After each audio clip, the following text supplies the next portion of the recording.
आज आपण ज्योतिष शिकण्यासाठी जो कोर्स जॉईन केलाय, बेसिक ज्योतिष दीक्षा कोर्स, हा बेसिक कोर्स आहे. यामध्ये आपण ग्रह, राशी, भाव, पंचांग याबद्दल माहिती घेणारच आहोत. हं? परंतु सर्वात महत्वाचं काय तर ज्योतिष काय आहे, ज्योतिषाची उत्पत्ती कुठून झाली, किंवा नक्की ज्योतिष, फक्त शब्द ऐकतो की ज्योतिष म्हणजे काय. त्या ज्योतिष शब्दाची उत्पत्ती आपल्याला आत्ता करायची नाहीये, की तो शब्द कसा उत्पन्न झाला किंवा त्यापासून काय काय आलेले आहेत, काय हे सगळ्या गोष्टी आपण शिकणारच आहोत. हं? आपण जे काही विद्यार्थ्यांनी ऍडमिशन घेतलेले आहे त्याच्यामध्ये ते सर्व ज्योतिषी होणार पुढचे आमचे हे भावी ज्योतिषी आहेत, समाजासाठी उपयोगी पडणार आहेत. पण यांना मार्गदर्शन करणारे जे दोन महत्वाचे ज्योतिषी माझ्याबरोबर आहेत, बरेच लोक मला ओळखतात. मी माझं इंट्रोडक्शन नंतर करून देईन. पण तुम्हाला मार्गदर्शक म्हणून जे काही चांगले उत्तम ज्योतिषी आहेत मी त्यांचा पहिले एक परिचय करून देतो. आमची संस्था वेदांग गुरुकुल, या संस्थेचे आमचे अध्यक्ष मिलिंद वेंगुर्लेकर, डॉक्टर मिलिंद वेंगुर्लेकर. नमस्कार. डॉक्टर मिलिंद वेंगुर्लेकर असतात मुंबईमध्ये. सर रिटायर्ड झालेले आहेत बीएसटी मधून. बीएसटी बॉम्बे या ठिकाणी ते सर्व्हिसला असतानाच सरांनी ज्योतिष शास्त्री ही एक महत्वाची परीक्षा असते जी महाराष्ट्र लेवलला घेतली जाते, आणि ती सर परीक्षा पास झालेत 1999 ला. 99 साली ज्योतिष शास्त्री सरांनी पूर्ण केलंय. त्यानंतर 98 साली हस्तसामुद्रिक शिकलेत. 2000 साली 2000, 2001, 2003 मध्ये या तीन एक विशेष महत्वाच्या परीक्षा असतात ज्योतिष ऍस्ट्रॉलॉजिकल अकॅडमीच्या. त्या तिन्ही परीक्षा सर पूर्ण केलेल्या आहेत. होरा मार्तंड ही एक महत्वाची परीक्षा जी फार कमी लोकांना पदवी मिळते, फार कमी लोक शिकतात. ती होरा मार्तंड पदवी त्यांनी 2007 साली डोंबिवलीमधून घेतली, कैलास शेषी भट सरांच्या मार्गदर्शनाखाली. नागपूरला कवी कुलगुरू कालिदास संस्कृत विश्वविद्यालय आहेत, या विश्वविद्यालयाचे सर विद्यार्थी आहेत. सरांनी BA MA कालिदास विद्यापीठातून केलेलं आहे. 2012 साली MA पूर्ण केलं. त्यानंतर 5 वर्षात PhD चा अभ्यासक्रम पूर्ण केला. सरांचा विषय होता सायकोलॉजी आणि ज्योतिष, मानवी मनाचे अध्ययन. हा एक विशेष महत्वाचा विषय घेऊन सर PhD कंप्लीट केलेली सरांनी. कवी कुलगुरू कालिदास विद्यापीठातून वास्तुशास्त्राचा डिप्लोमाही पूर्ण केलेला आहे. सर आता रिटायर्ड आहेत. पूर्ण वेळ विद्यार्थ्यांना आणि त्यांच्याकडे येणाऱ्या जातकांना ते मार्गदर्शन करत असतात. अनेक विद्यार्थी त्यांच्या हातून घडलेले आहेत. त्यांच्या नॉलेजचा, त्यांच्या ज्ञानाचा आणि अनुभवाचा आपल्या सर्वांना नक्कीच फायदा होईल, असे डॉक्टर मिलिंद वेंगुर्लेकर. दुसरे आहेत तुमच्या बरोबर पंडित प्रसाद अनिल दांडेकर. नमस्कार. जय श्रीराम. दांडेकर सर कल्याणमध्ये राहतात. त्यांचं ज्योतिष शास्त्री परीक्षा सरांनी 2004 साली पूर्ण केली. त्यानंतर होरा मार्तंड, मग म्हटल्याप्रमाणे ती होरा मार्तंड पदवी सरांनी प्राप्त केली शशी भट सरांकडून. 20 वर्षांचा त्यांचा कॉमर्स लाईन मध्ये शिकवण्याचा अनुभव आहे. त्याचप्रमाणे ते ज्योतिष मध्ये 20 वर्षापासून शिकवत आहेत. कवी कुलगुरू कालिदास विद्यापीठातून सरांनी BA MA केलं. आम्ही तिघही कॉलेजला बरोबर होतो. ठाण्यामध्ये कालिदास विद्यापीठाचं ठाण्यात कॉलेज होतं. 2006, 7, 8, 9 पासून, 5 पासूनच, इव्हन 5 पासून आम्ही तिघही बरोबर आहोत. बॅचलर्स आम्ही पूर्ण केलंय, त्यानंतर आम्ही मास्टर्स पूर्ण केलं. PhD ला आम्ही तिघही बरोबर होतो. समोर काही कंडिशन्समुळे प्रसाद सरांचं PhD थोडंसं मागे राहिलंय. पण प्रसाद सरांचाही विषय होता संतती. ज्योतिषशास्त्रीय दृष्ट्यातून संतती, संततीचे योग आणि संतान सुख हा त्यांचा PhD चा विषय होता. मी डॉक्टर उदय कुलकर्णी. बरेच लोक, म्हणजे मी काही विशेष सांगत नाही, मला ओळखणारे पण आहेत किंवा जे काही ओळखत नाही त्यासाठी. 2004 पासून, 4 साली मी 2000 शास्त्रीची परीक्षा पास झालो. त्यानंतर कालिदास विद्यापीठातून BA MA PhD. माझा PhD चा विषय होता वैवाहिक दाम्पत्य जीवनातील सुखदुःखांचे अध्ययन. तिघही जे टीचर तुमच्या समोर आहेत, जे मार्गदर्शक आहेत, तिघांचे वेगळे विषय होतात. माझा विषय वैवाहिक जीवन वेंगुर्लेकर सरांचा होता मानसशास्त्र, मानसशास्त्र दुसरा अध्ययन. दांडेकर सरांचा होता संतती. आणि हे तीनही विषय महत्वाचेच आहेत आपल्या जीवनामध्ये जगण्यासाठी. त्यामुळे तुम्ही कोणाकडून शिकताय, सर्वात महत्वाचं तर जे हायली क्वालिफाईड आहेत अशा सरांकडून, अशा गुरूंकडून तुम्ही शिकत आहात. उगीच कुठल्याही व्यक्तीकडून शिकायचं ज्याला 2-4 वर्षाचा अनुभव, असं बोलू नये कोणाबद्दल. 2-4 वर्षामध्ये संस्था सुरू करतात आणि त्या संस्थेमधून शिकायला त्यांचा तेवढा अनुभव, ह्या सर्व गोष्टी आपल्याला मॅटर करत असतात. त्यामुळे you R in safe hand. मग म्हटल्याप्रमाणे कुठलाही प्रश्न असेल निसंकोचपणे विचारायचा.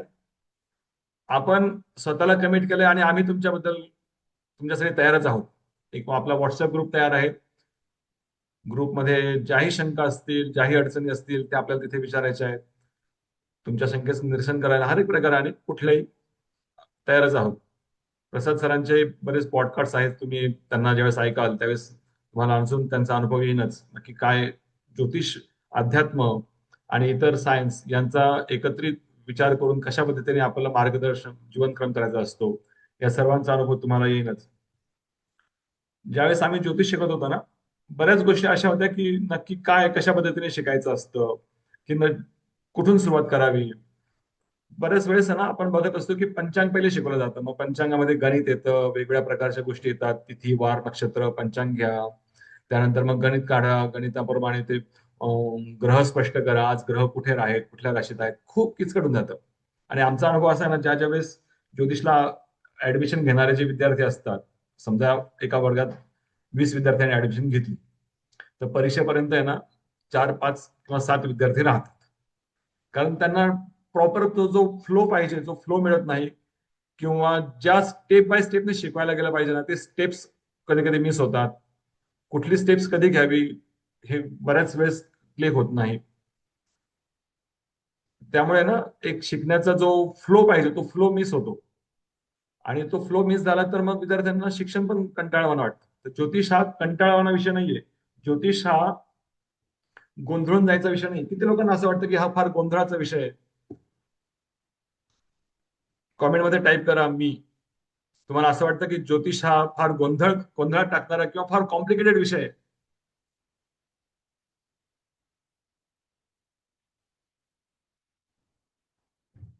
कॉमेंटमध्ये टाईप करा मी.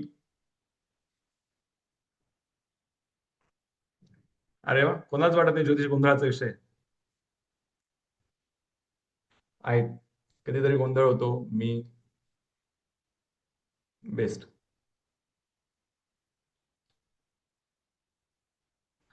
तर ज्योतिष हा ना गोंधळाचा विषय नाही. ज्योतिष हे समजून घ्यायचं शास्त्र आहे. समजून घ्यायचं काय आहे, तर नक्की कुठलाही प्लॅनेट किंवा कुठली कुंडली, कुठलाही ग्रह हा कशा पद्धतीने ऍक्ट करतो, नक्की तो कोण आहे, त्याचं काम काय आहे आणि तो कशा पद्धतीने रिॲक्ट करणार आहे, हे तर थोडं स्टेप बाय स्टेप आपल्याला समजलं तर ज्योतिषमध्ये गोंधळ होत नाही. आणि आजकाल युट्यूबवर इतके बरेच व्हिडिओ आहेत की जे तुम्हाला अजून गोंधळात टाकतात. नक्की कुठून सुरुवात करावी हे काही समजत नाही. त्यासाठी आहे ना, सर्वात महत्वाचं, आपण स्टेप बाय स्टेप पण हा कोर्स केलेला आहे. आणि हा कोर्स करत असताना तुम्ही पहिले काय शिकणार आहात, नंतर काय आहेत, पुढचे स्टेप्स काय आहेत, हे त्या पद्धतीने शिकणार. या 4 महिन्यांच्या कोर्समध्ये तुम्ही पूर्ण निष्णांत ज्योतिष होणार नाहीत, आपण आधीच क्लिअर केलेले आहे. तुम्ही निष्णांत ज्योतिष होणार नाहीत, पण या 4 महिन्यांच्या कोर्समध्ये तुम्हाला स्वतःची कुंडली वाचता येईल. नक्की माझ्या कुंडलीतला ग्रह कसा आहे, कोणता ग्रह, आणि त्या ग्रहाचा परिणाम काय होऊ शकतो, हा ग्रह काय देतोय मला किंवा काय घेणार आहे माझ्याकडून, हे आपल्याला समजेल. ज्योतिष म्हणजे पॅटर्न आहे. कुंडली जी आपण बघत असतो ती कुंडली एक पॅटर्न दाखवते तुमच्या लाईफचा, आणि आपल्याला तो पॅटर्न समजून घ्यायचा आहे आणि त्याप्रमाणे आपलं लाईफ पुढे सुरू करायची, मार्गदर्शन करायचं. कारण ज्योतिष फक्त भविष्य नाही सांगत, तर ज्योतिष हे आपल्याला तो पॅटर्न समजून घेऊन त्याप्रमाणे कसं वागायचं हे सांगत. जसं आपण सिग्नलला गेलो तर सिग्नल ऍक्सिडेंट नाही करत, पण सिग्नल पाळला नाही तर ऍक्सिडेंट नक्की होतो. त्यामुळे त्या ज्योतिषाला कुठल्याही प्रकारचा मनामध्ये अंधश्रद्धा किंवा बाऊ न बाळगता एक शांतचित्ताने एक शास्त्र म्हणून समजून घ्यायचंय. आणि या ज्योतिषावर, शास्त्रावर विश्वास ठेवायचा आहे. ज्योतिषावर विश्वास ठेवताना कधी पण, आता बऱ्याच वेळेस ज्यावेळेस क्लायंट आमच्याकडे येतात की कधी कधी आमचे चुकू शकतं एखाद्या वेळेस, प्रेडिक्शन प्रॉपर येतात असं काही नाही. आम्ही जरी पीएचडी होल्डर असलो तरी कधी क्लेम करत नाही की आम्ही 100% चांगलंच किंवा आम्ही सांगितलेले सगळे खरे बरोबर आहेत आणि 100% आम्ही प्रॉपर सांगतो. रिझल्ट प्लस मायनस होतच असतात, डिफरंट करत असतं तुम्ही काय सांगत आहात, कशा पद्धतीने समोरचा क्लायंट तो कुठल्या अँगलने घेतोय. त्यामुळे आपल्याला शिकल्यानंतर कुठल्याही क्लायंटला घाबरून द्यायचं नाही. एक प्रॉपर योग्य मार्गदर्शन आपल्याला करायचं आहे आणि ते मार्गदर्शन कसं करायचं हे तुम्हाला या क्लासमधून समजणार आहे. ठीक आहे. आमच्या तिघांचं इंट्रोडक्शन दिलेलं आहे. यामध्ये तुम्हाला काही अडचण असेल, काही शंका असेल तर 2 मिनिटात कॉमेंटमध्ये करा किंवा हँड रेज करा. आपण त्या शंकेचं निरसन करू आणि मग पुढे सुरुवात करू.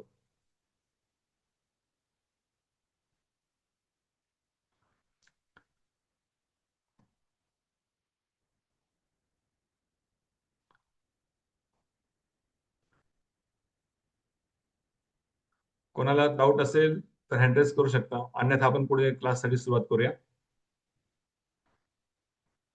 गुड. मी प्रसाद सरांना इन्व्हाइट करतो की त्यांनी पुढे क्लास सुरू करावा आणि आजचा जो विषय आहे महत्वाचा, ग्रह पासून सुरुवात करायची. ग्रह, राशी, भाव या टप्प्याटप्प्याने आपण शिकणार आहोत. हं? ग्रह म्हणजे काय आहेत ते समजून घ्या. नोट काढायचे आहेत, नोटबुक तयार ठेवा, पेन तयार ठेवा. एखाद्या वेळेस मिस झालं, काही टॉपिक नाही समजला तर घाबरू नका. याचं रेकॉर्डिंग आहे, हे रेकॉर्डिंगही तुम्हाला अवेलेबल मिळेल. आजचं लेक्चर आणि पुढचा लेक्चर हा आपण जे काही आपले ऍडमिशन घेतलेले स्टुडंट्स आहेत त्याबरोबरही काही इतर लोकांसाठी फ्री ठेवलेला आहे. त्यांनीही हा लेक्चर आपण नंतर युट्यूबला अपलोड करणारच आहोत, तिथेही बघू शकतात. त्यावरून अभ्यास करता येईल आपल्याला. पण हा फ्री म्हणजे नुसतं फ्री नाहीये, तर एक व्हॅल्यू आहे. ही व्हॅल्यू आम्हाला तुम्हाला सर्वांना द्यायची. ते समजून घ्या आणि मग नंतर आपला निर्णय घ्या.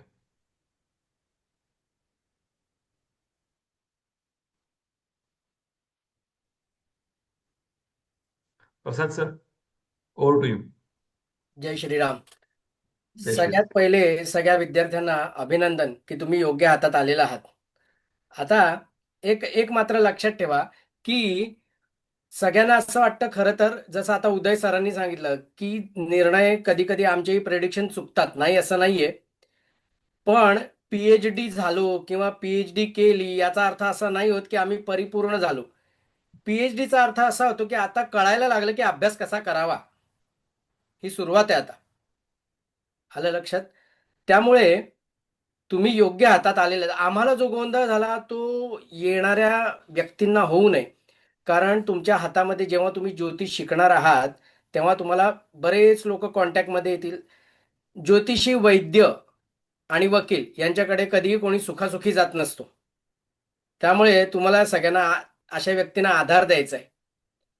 त्यामुळे हे शास्त्र अगदी मन लावून शिका.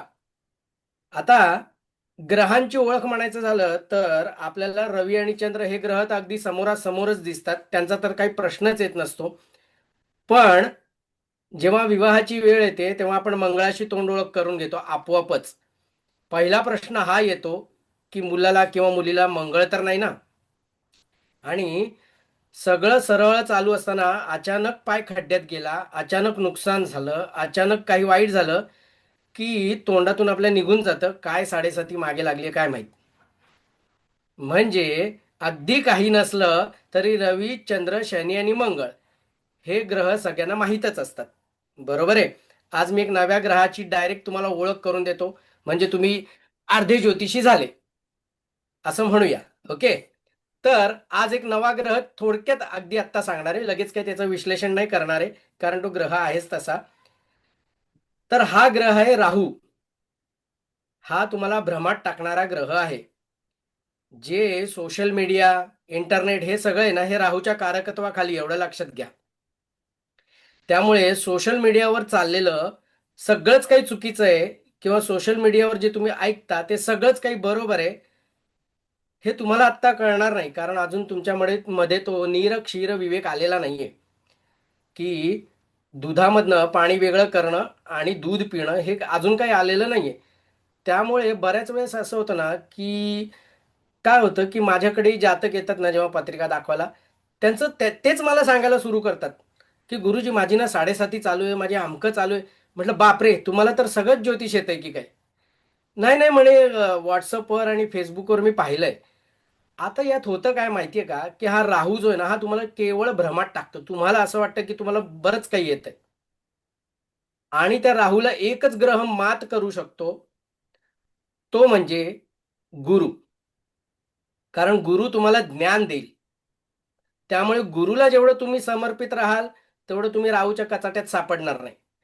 आणि जेव्हा गुरुच्या समर्पणातनं मुक्त होणार, मग मात्र तुम्ही राहूच्या कचाट्यात सापडण्याची शक्यता खूप जास्त असते. त्यामुळे सगळ्यात पहिले एक निर्णय पक्का करा, की माझं असं सांगणं राहील, की जोपर्यंत तुम्ही ज्योतिष शिकत आहात ना, जोपर्यंत तुमचे 3 गुरु तुम्हाला सांगणार नाहीत, की आता तुम्ही चॅम्पियन झालात आमच्याकडनं, तोपर्यंत सोशल मीडियाच्या कोणत्याही मीमवर म्हणा किंवा कोणत्याही क्लिपवर लगेच विश्वास ठेवू नका. आलं लक्षात? मी स्वतः सुद्धा मंत्रशास्त्राचा अभ्यास केलेला आहे, ज्योतिषशास्त्राचा अभ्यास केलाय. बऱ्याच वेळेस मंत्र सुद्धा इतके चुकीचे सांगितले जातात ना, की म्हणजे मलाही इतकं वाईट वाटतं, की तुम्ही मंत्र एकतर सोशल मीडियावर सांगताय आणि तेही चुकीचे सांगताय. अशाने काय होईल, तर एखाद्याने चुकीचा मंत्र म्हटला, तर त्याला इफेक्ट पण चुकीचे मिळतील. कारण शेवटी कितीही म्हटलं तरी ती फ्रिक्वेन्सी आहे. तुम्ही 93.5 FM सिलेक्ट केलं की एफ एमच लागणार आहे. पण चुकीचं जर फ्रिक्वेन्सी सेट केली तर चुकीचे निर्णय किंवा चुकीचं काहीतरी लागेल. मंत्रांचं तसंच आहे आणि ज्योतिषाचं देखील तसंच आहे. त्यामुळे राहूच्या कोणत्याही कचाट्यात न सापडता, सोशल मीडियावर अनाठाई विश्वास न ठेवता, तुम्ही तुमच्या गुरूंवर विश्वास ठेवा आणि पुढे चला. हे तीनही गुरु तुम्हाला व्यवस्थित हात धरून ज्योतिषाचा सागर कसा पार करायचा ते आम्ही शिकवणार. आणि एक मात्र लक्षात ठेवा, गुरु कधी तुम्हाला चॅम्पियन बनवत नसतो, तो तुम्हाला चॅम्पियन बनायला शिकवतो. आम्ही तुम्हाला हे शिकवणार की अभ्यास करायचा कसा असतो, कोणती पुढची स्टेप घेतली म्हणजे तुमचं ज्योतिष पक्क होईल, कशा प्रकारे तुम्ही शिकलात म्हणजे तुम्ही एक एका स्टेटसला पोचाल की तुम्ही पत्रिका पाहू शकाल. आणि आता तुम्ही लक्षात घ्या, आता तुम्ही लोकांना सांगायला सुरू केलं ना की आम्ही ज्योतिष शिकतोय, की लगेच लोक विचारायला चालू करतील, बघा आमच्या पत्रिकेत काय दिसते सांगा. आम्हाला हा अगदी किती वर्षाचा अनुभव आहे. ज्योतिष शिकतो म्हटलं की पत्रिका पुढे करतात. तेव्हा कोणाच्याही पत्रिकेत हात टाकायचा नाही इतक्यात. ठीक आहे. आता कोणतंही शास्त्र शिकताना लक्षात घ्या, शास्त्र म्हणजे काय, तर नियमाने सिद्ध झालेलं जे तत्वज्ञान असतं त्याला आपण शास्त्र म्हणतो. ज्योतिष हे शास्त्र आहे म्हणजे ज्योतिषाला पण काही नियम आहेत. मग ते कोणते नियम आहेत, जरा आपण ज्योतिषशास्त्राचं बेसिक बघूया आणि मग पुढे जाऊया. ठीक आहे. स्क्रीन सगळ्यांना दिसतीये का? दिसते. हो दिस. ओके. दिसतीये. ठीक आहे, ठीक आहे. आता ही आपली नेहमीची प्रतिज्ञा असणार आहे, ही आपण फॉलो करायची आहे. आता ज्योतिषशास्त्र जे आहे ना, हे एक अनादी आणि सनातन असं शास्त्र सांगितलेलं आहे. सनातन विज्ञान आहे. विज्ञान याचा अर्थ विशेष ज्ञान म्हणजे विज्ञान. ओके. अज्ञानाकडून आपण प्रकाशाकडे जाणार आहोत. आता ज्योतिषचं खरं उत्पत्ती का झाली, तर कालज्ञान हा मुख्य उद्देश होता. ठीक आहे. बऱ्याच वेळेस आपल्या आयुष्यात ज्या गोष्टी घडतात, त्या स्पेसिफिक वेळेलाच का घडतात, आधी का नाही घडत किंवा नंतर का नाही घडत. किंवा बऱ्याच वेळेस आपण म्हणतो, अरे माझी गाडी चुकली, अरे माझं हे चुकलं, तर त्या चुकण्यामागे काही कारण असतं का? आत्ता जो प्लेनचा ऍक्सिडेंट झाला होता त्याच्यात पण तुम्ही पाहिलं असेल की अहमदाबादची एक मुलगी होती, तिचं ते फ्लाईट चुकली होती केवळ 5 का 10 मिनिटासाठी आणि त्या प्लेनचा ऍक्सिडेंट झाला. एरवी असतं तर तिने नावं ठेवली असती की अरे अरे माझी फ्लाईट चुकली, आता माझं करिअर खराब झालं. पण आता मात्र ती काय करणार, ती नक्कीच देवाचे आभार मानणार की बरं झालं मी 10 मिनिटं उशिरा गेले आणि फ्लाईट चुकली, नाहीतर मी पण त्या फ्लाईटमध्ये असती. मग हे असं का होतं, तर या प्रश्नांची सगळी उत्तरं ज्योतिष देतं. पण आपण जे ना, ज्योतिष हे भविष्य कथन म्हणून बघणार नाहीये, तर शास्त्र म्हणून बघणार आहे. कसं, तर आता बघूया. वेदांमध्ये ज्योतिषाला म्हटलेलं आहे, ज्योतिषामयनम चक्षुः, म्हणजे ज्योतिष हे वेदांचे नेत्र आहेत. आता डोळे काय काम करतात हे कोणाला सांगायची गरज नाहीये. वेदांमध्ये काय दिलंय हे आपल्याला तोपर्यंत समजणार नाही जोपर्यंत आपल्याला ज्योतिष येणार नाही. केव्हा, किंवा सनातन धर्मामध्ये आपल्यामध्ये जे वेदांमध्ये दिलेलं आहे ते कसं फॉलो करायचं, त्यासाठी आपल्याला ज्योतिष लागतं. तर झालंय कसं, लक्षात घ्या. सगळ्यात पहिले वेद निर्माण झाले, वेदानंतर ब्राह्मण. ब्राह्मण हा शब्द जातीवाचक नाही बरं, हा पुस्तकवाचक आहे. तो नपुंसक शब्द आहे. ब्राह्मण, त्याच्यानंतर आरण्यक म्हणजे अरण्यात जाऊन अभ्यास करायचा. त्याच्यानंतर निर्माण झाले वेदांत आणि वेदांग. वेदांग याचा अर्थ वेदाचं अंग, आणि या वेदांच्या अंगामध्ये ज्योतिषाला चक्षु असं म्हटलेलं आहे, डोळे. मग आता हे वेदाचे डोळे दोन कोणते सांगितलेत? आपण आत्ताच बघितलं की आपण ज्योतिषे कालज्ञानासाठी वापरणार आहोत. मग आपल्याकडे खूप मोठी दोन घड्याळ आहेत बरं का. एक म्हणजे सूर्य आणि एक म्हणजे चंद्र. ही दोन मुख्य मोठी घड्याळं आहेत. तर म्हणून ज्योतिषाला वेदांचा चक्षु असं म्हटलं. ज्योतिषाम सूर्यरूपाणाम चक्षुषाम. वेदांचे 6 अंग आहेत: शिक्षा, कल्प, व्याकरण, निरुक्त, छंद आणि ज्योतिष. तर यातलं ज्योतिष हे चक्षु म्हणजे डोळे मानले गेलेले आहे. सृष्टीचा पसारा आणि मानवी जीवन यांचा संबंध जोडणारं शास्त्र आहे. आता तुम्ही जर ही स्क्रीन नीट बघितली ना, तर ही स्क्रीन पण खूप काही सांगते बरं. तुम्ही आता मी तुम्हाला थोडंसं कॅल्क्युलेशन सहज करायला शिकवतो बघा. इथे जो चंद्र दिसतोय उजव्या हाताला कोपऱ्यात वरती, त्याचं बघा उजवं टोक वरती आहे. याला म्हणायचं दक्षिण शृंग. आणि हा दक्षिण शृंग जेव्हा वर असतो ना, तेव्हा शुक्ल पक्ष असतो. आणि इथे डाव्या साईडला कोपऱ्यात बघा, डावी बाजू वर आहे चंद्राची, त्याला म्हणतात वामशृंग किंवा उत्तर शृंग. आणि हे उत्तर शृंग जेव्हा वर असतं ना, तेव्हा कृष्ण पक्ष असतो. आता आपण पुढच्या याच्यात जाऊया. ज्योतिषाची उत्पत्ती झाली कालज्ञानाची गरज. वेदांमध्ये जे काही सांगितलेलं आहे, कर्म, यज्ञ, याग, हवन, हे योग्य वेळेत झाले तरच आपल्याला योग्य फलाची प्राप्ती होणार, नाहीतर होणार नाही. मग ते योग्य वेळेत म्हणजे नक्की कसं? आता तर एक सिंपल गोष्ट तुम्हाला सांगतो बघा, की जर तांदूळ पेरायचा असला आपल्याला, तर आपण उन्हाळ्यात पेरतो का हो? हिवाळ्यात पेरतो का हो? मनात आलं तेव्हा तांदूळ पेरता येतो का? तर नाही. तांदूळ आपल्याला पावसाळ्यातच लावावा लागतो, तर तो तांदूळ येतो. त्यामुळे तसंच आहे की एखादा यज्ञ, एखादं हवन, एखादी गोष्ट केव्हा करावी म्हणजे त्याचं उचित फल प्राप्त होईल, तर ते कालज्ञानासाठी ज्योतिषाची प्रथम गरज पडली. आता ऋषी परंपरा आपल्याकडे आहे. सगळ्यांना वाटतं ऋषी मुनी म्हणजे काहीतरी मोठ्या मोठ्या जटा वाढवायच्या, दाढी वाढवायची आणि शांत कुठेतरी जाऊन जंगलात बसायचं म्हणजे ऋषी मुनी असं काहीतरी आहे. तर नाही. प्राचीन ऋषी जे होते ना, हे सायंटिस्ट होते. त्यांचा अनुभव, निरीक्षण, प्रत्येक ऋषी वेगवेगळ्या गोष्टीचा अभ्यास करायचा. तो सगळा अभ्यास ते महर्षींकडे जमा करायचे. आणि मग त्यांनी केलेल्या अभ्यासावर पुन्हा चिंतन, मनन आणि अभ्यास करून महर्षी सिद्धांत प्रस्थापित करायचे. अशा प्रकारे आपली ऋषी परंपरा होती. फक्त कुठेतरी ध्यान लावून बसायचं असं नव्हतं.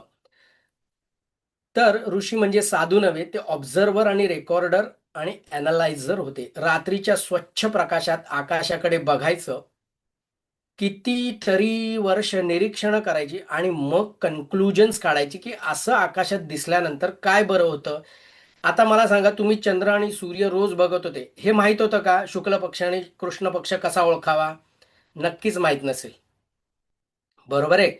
अजूनही तुम्हाला पुढे सांगणार आहे, की लक्षात घ्या, सूर्य जेव्हा हस्त नक्षत्रात असतो म्हणजे साधारण सप्टेंबर एंडला वगैरे, त्यावेळेस जर पाऊस पडला आणि ते पावसाचं पाणी जर तुम्ही जमा केलं, तर त्या पावसाच्या पाण्यापासून दही लागतं, विरजण. तुम्हाला विरजण लावायची गरज नाही पडत. थोडं दूध कोमट करायचं, त्याच्यामध्ये ते अर्धा चमचा ते पाणी टाकायचं, ढवळून ठेवून द्यायचं. छानपैकी दुसऱ्या दिवशी विरजण लागतं. म्हणजे आपण एवढे सृष्टीच्या जवळ होतो, पण आपण कधी त्याचा अभ्यास केला नाही. पण पूर्वीच्या ऋषींनी तो अभ्यास केला, ऑब्झर्व केलं, ते रेकॉर्ड केलं आणि ते ॲनालाइज करून आपल्यापर्यंत पोहोचवलं. त्यामुळे निश्चितच हे अतिशय प्राचीन असं शास्त्र आहे. आता ज्योतिषाची उत्पत्ती का झाली बघा, मी आत्ता सांगितलं. चक्र समजून घेण्यासाठी. प्राचीन काळी जे होतं, शेती, ऋतुचक्र आणि पावसाचा अंदाज घेण्यासाठी ग्रहांच्या स्थितीचं निरीक्षण सुरू झालं. मग यज्ञ आणि मुहूर्त, शुभ कार्य कधी करावीत हे ठरवण्यासाठी अवकाशाचा वेध घेतला, अभ्यास केला. आणि आता आता सध्या काही 1000 वर्ष झाली असतील, त्यावेळेस ज्योतिषाचं जे उद्देश किंवा ज्योतिषाचा उपयोग मानवी जीवनासाठी होऊ लागला. मी कोण आहे, माझं भविष्य काय, किंवा मला संकटात मार्ग कसा मिळेल, किंवा माझ्याकडे कोणती संकट येतील, तर या अशा प्रश्नांमधनं 3 वेगवेगळ्या शाखांचा जन्म झाला. ते आपण पुढे बघणारच आहोत. तर हेतू काय होता ज्योतिषशास्त्राचा? तर मानवी कर्म आणि आकाशीय गती यांचा संबंध उलगडायचा. ज्योतिष हे माणसाच्या भावनांवर नाही तर काळाच्या नियमांवर आधारित आहे. मी सारखं सारखं काळ काळ काळ असंच म्हणतोय, कारण काळापेक्षा मोठं कोणीच नाहीये. देवांना सुद्धा काळाच्या महिमेमध्ये किंवा काळाच्या रचनेमध्ये बदल करायची अनुमती नाही. आणि म्हणून आपण इतके वर्ष झाले ऐकतोच आहे. श्रीरामाला वनवास भोगावा लागला, कृष्णाला कोण कोण मारायला आलं, त्यांच्याही वाटेला दुःख आली. त्यामुळे काळ हा कोणाला चुकलेला नाही आणि याच काळाचा अभ्यास आपल्याला ज्योतिषामध्ये करायचा आहे.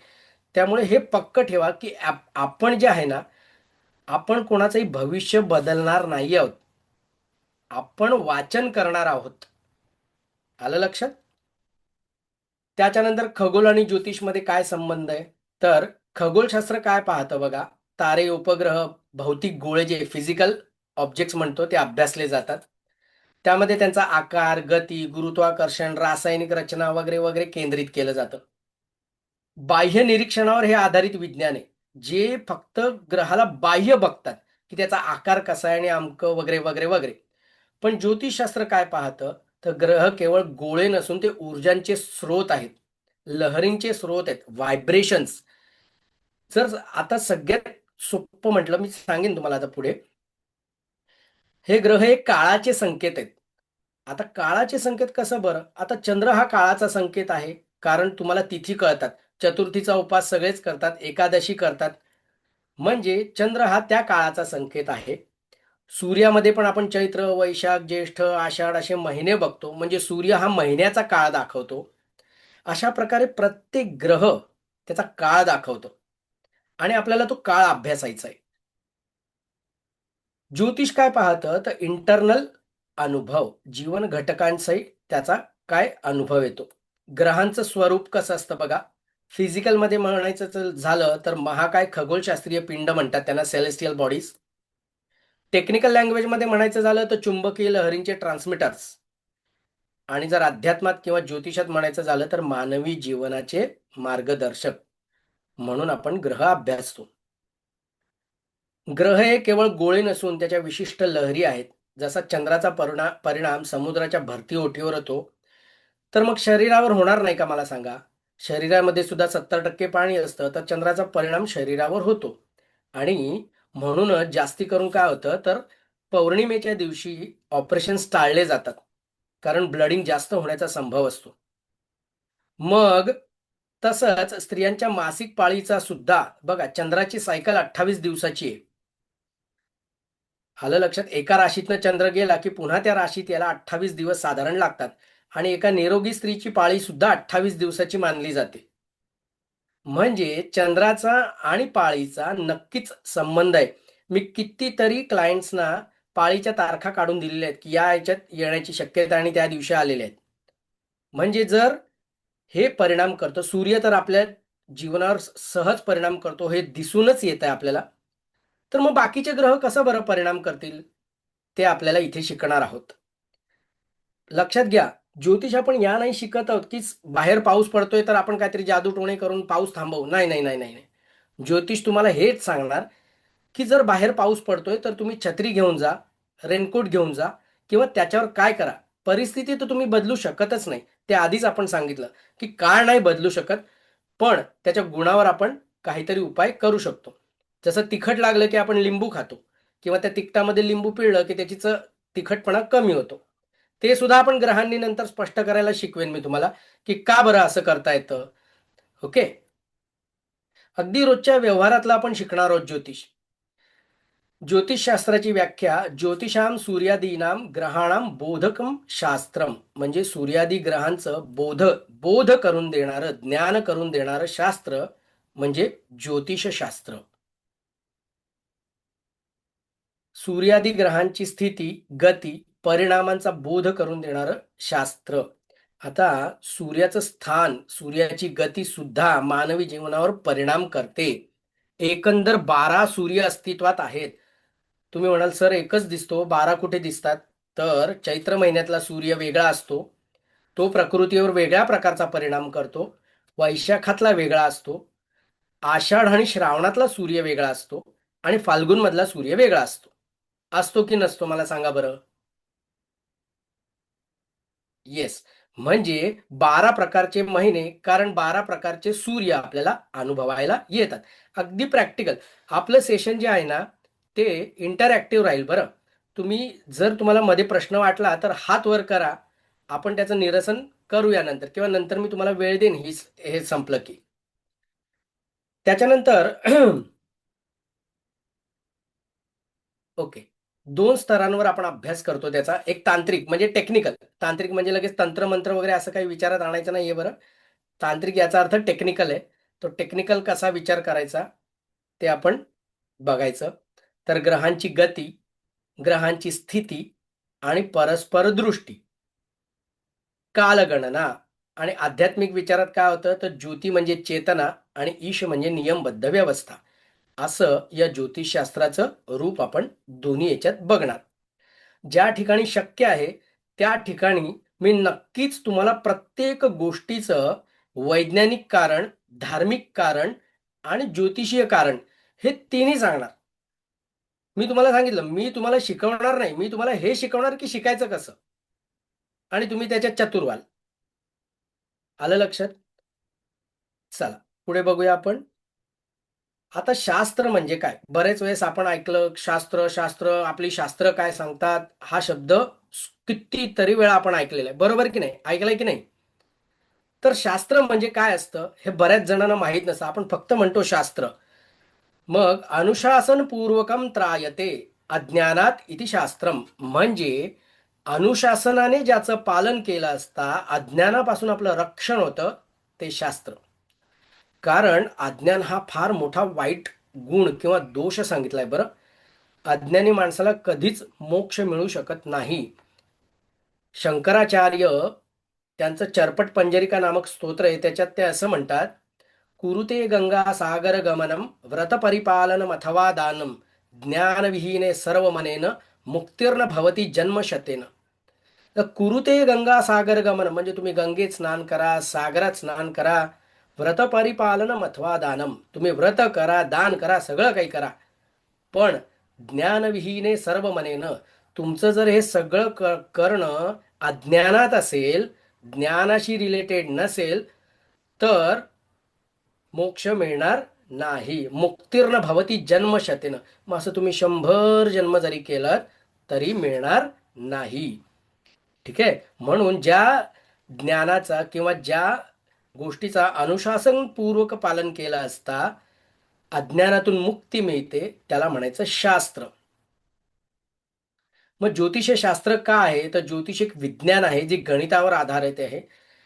कारण इथे अनुशासन येणार, आपल्याला ग्रहांची गती, अंशात्मक अंतर काढायचंय, त्यामुळे तिथे शास्त्र येणार, कॅल्क्युलेशन येणार.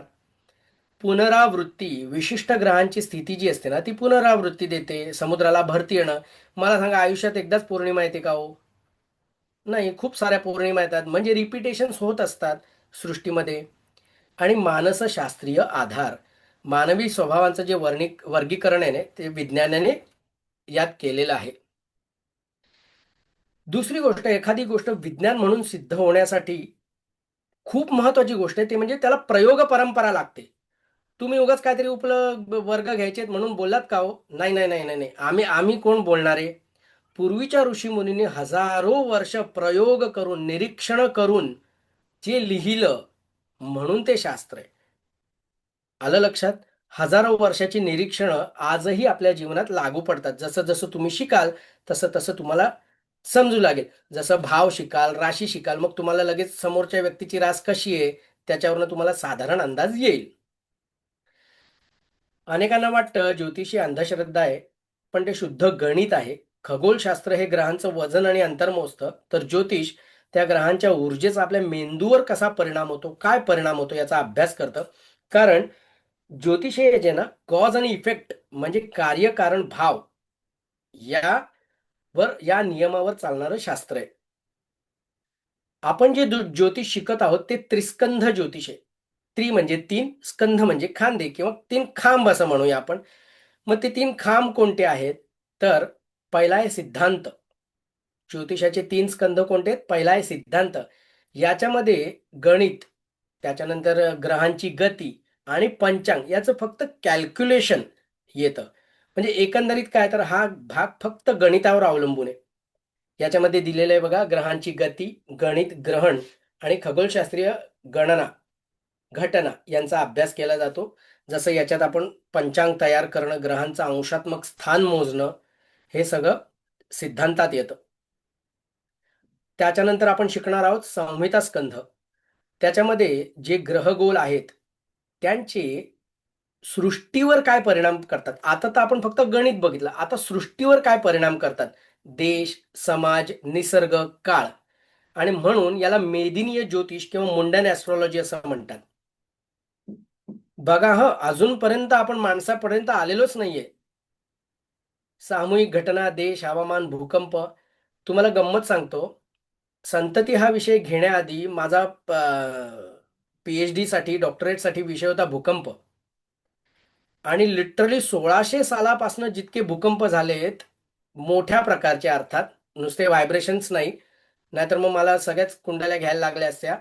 1600 सालापासून जेवढे मोठमोठे भूकंप झालेत आणि ज्याच्यात लाखो लोक मेले, त्या सगळं डिटेल मी जमा करून ठेवलं होतं. पण काही कारणाने आमच्या सरांनी आम्हाला सांगितलं की हा विषय नको, असा विषय घे जो जनमानसाला सहजरित्या कामात येईल. आणि म्हणून मग मी संतती हा विषय घेतला. त्याच्यानंतर आपण बघणार आहोत होरा स्कंध. आता आपण आलो व्यक्तिगत जीवनाकडे. जे ग्रह तारे आहेत त्यांचा मानवी जीवनावर, एखाद्या व्यक्तीवर काय परिणाम होतो, त्या घटना कशा घडवतो, त्या घटनातनं कसं सावरतो, ते आपण याच्यात शिकतो. याला प्रेडिक्टिव्ह ॲस्ट्रॉलॉजी असं आपण म्हणतो. याच्यामध्ये आपण वैयक्तिक कुंडली, जन्मवेळ, व्यक्तीच्या आयुष्यातील घटना वगैरे आपल्याला मोजता येतात, जाणता येतात. उदाहरणार्थ, विवाह कधी होईल, माझं करिअर सेट होईल की नाही होणार, माझं आरोग्य कसं राहील, मला संतती सुख राहील का किंवा नाही राहणार, माझ्या आईला आजार आहे तर तो ठीक कधी होईल, हॉस्पिटलाइज होईल का, हे सगळं आपल्याला याच्यातनं पाहता येतं. या कोर्समध्ये आपण शिकणार आहोत 12 प्लॅनेट्स, त्यांचे स्वभाव, मूलभूत स्वभाव आणि त्याची कार्य. जसं आत्ता उदय सरांनी सांगितलं की ग्रह कसे परिणाम करतात हे तुम्ही शिका. मग ते कसं शिकायला मिळेल, तर त्याचं बेस पक्क पाहिजे. मग त्यासाठी तुम्हाला त्यांचे नैसर्गिक स्वभाव समजले पाहिजेत, त्यांची मूलभूत कार्यतत्व. ते कसं, स्वभाव तर माझा रागीट आहे, पण मग मी तुमच्याशी बोलताना रागीट बोलतोय का, तर नाही. स्वभाव तर माझा शांत आहे, पण मी तुमच्याशी बोलताना रागवतोय. म्हणजे मूलभूत कार्यतत्व आणि स्वभाव हे तुम्ही शिकणार आहोत. नवग्रहांची ऊर्जा मानवी जीवनावर कसा परिणाम करते. त्याच्यानंतर आपण 12 राशी शिकणार आहोत. राशींचे गुणधर्म आणि तत्व, अग्नी, पृथ्वी, वायू, जल. प्रत्येक राशीची ताकद आणि मर्यादा, म्हणजे हाय लेवल आणि लो लेवल. त्याच्यानंतर आपण 12 भाव शिकणार आहोत, 12 हाऊसेस. हे बरेचसे शब्द तुमच्या रोजच्या माहितीतले असतील, ऐकले असतील की हाऊस वगैरे, पण इथे आपण त्यांचा अभ्यास करणार आहोत. कुंडलीतील 12 भाव म्हणजे जीवनाचे पैलू असतात. ते कसं, ते आपण जेव्हा भाव शिकू तेव्हा पाहूया. धन, करिअर, नातेसंबंध, आरोग्य, सगळं सगळं आपलं जीवन 12 भावांमध्येच गुंफलेलं आहे. पुन्हा तेच सांगतोय, इथे आपण संकल्पनात्मक शिकणार आहोत या बॅचमध्ये. त्याचा विस्तारित अभ्यास पुढे होणार आहे. म्हणून आम्ही आधीच सांगितलं की पटकन कुंडली कोणाची बघायची घाई करायची नाही. त्याच्यानंतर पंचांग शिकणार आहोत. तिथी, वार, नक्षत्र, योग, करण याची मूलभूत बेसिक माहिती आणि पंचांगाची दैनंदिन उपयोगिता. तुम्हाला रोज तुमचं पंचांग वाचता आलं पाहिजे. याच्यात प्रेडिक्शन आत्ता शिकवणार नाहीये. या कोर्सचा उद्देश आहे ज्योतिषाची पायाभरणी मजबूत करणं आणि तुमच्यामध्ये निरीक्षण, समज आणि शास्त्रीय दृष्टिकोन निर्माण करणं.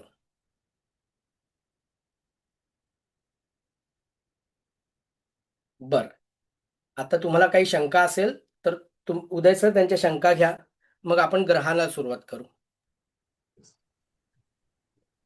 कोणाला डाऊट आहे, हँड रेस करू शकता किंवा स्वतःला अनम्यूट करून विचारू शकता. काही सजेशन असेल तरी चालेल, की फास्ट होत आहे का स्लो होत आहे, की काय आवाज येतोय की नाही येते, काही तुमचं सजेशन, शंका तुम्ही विचारू शकता. आपण 5-7 मिनिटं त्याला देऊ शकतो नक्कीच.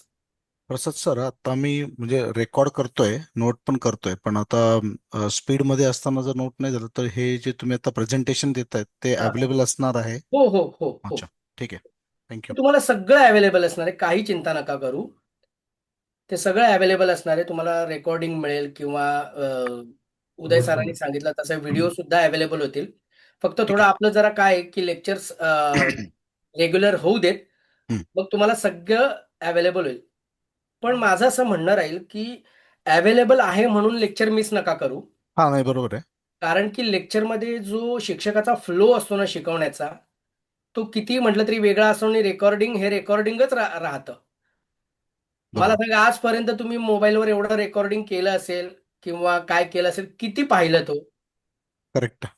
हा. मोबाईलवर येणारी पीडीएफ आणि मोबाईलवर येणारं रेकॉर्डिंग कधीही पाहिलं जात नाही. हम्म. त्यामुळे शक्यतो वर्ग मिस नका करू. तो एकाने सजेशन दिलंय की फास्ट होतंय, ठीक आहे, आपण स्लो करण्याचा प्रयत्न करू, काही हरकत नाहीये. समजेल असं. बर, बोला, कोणाला अजून बोलायचंय?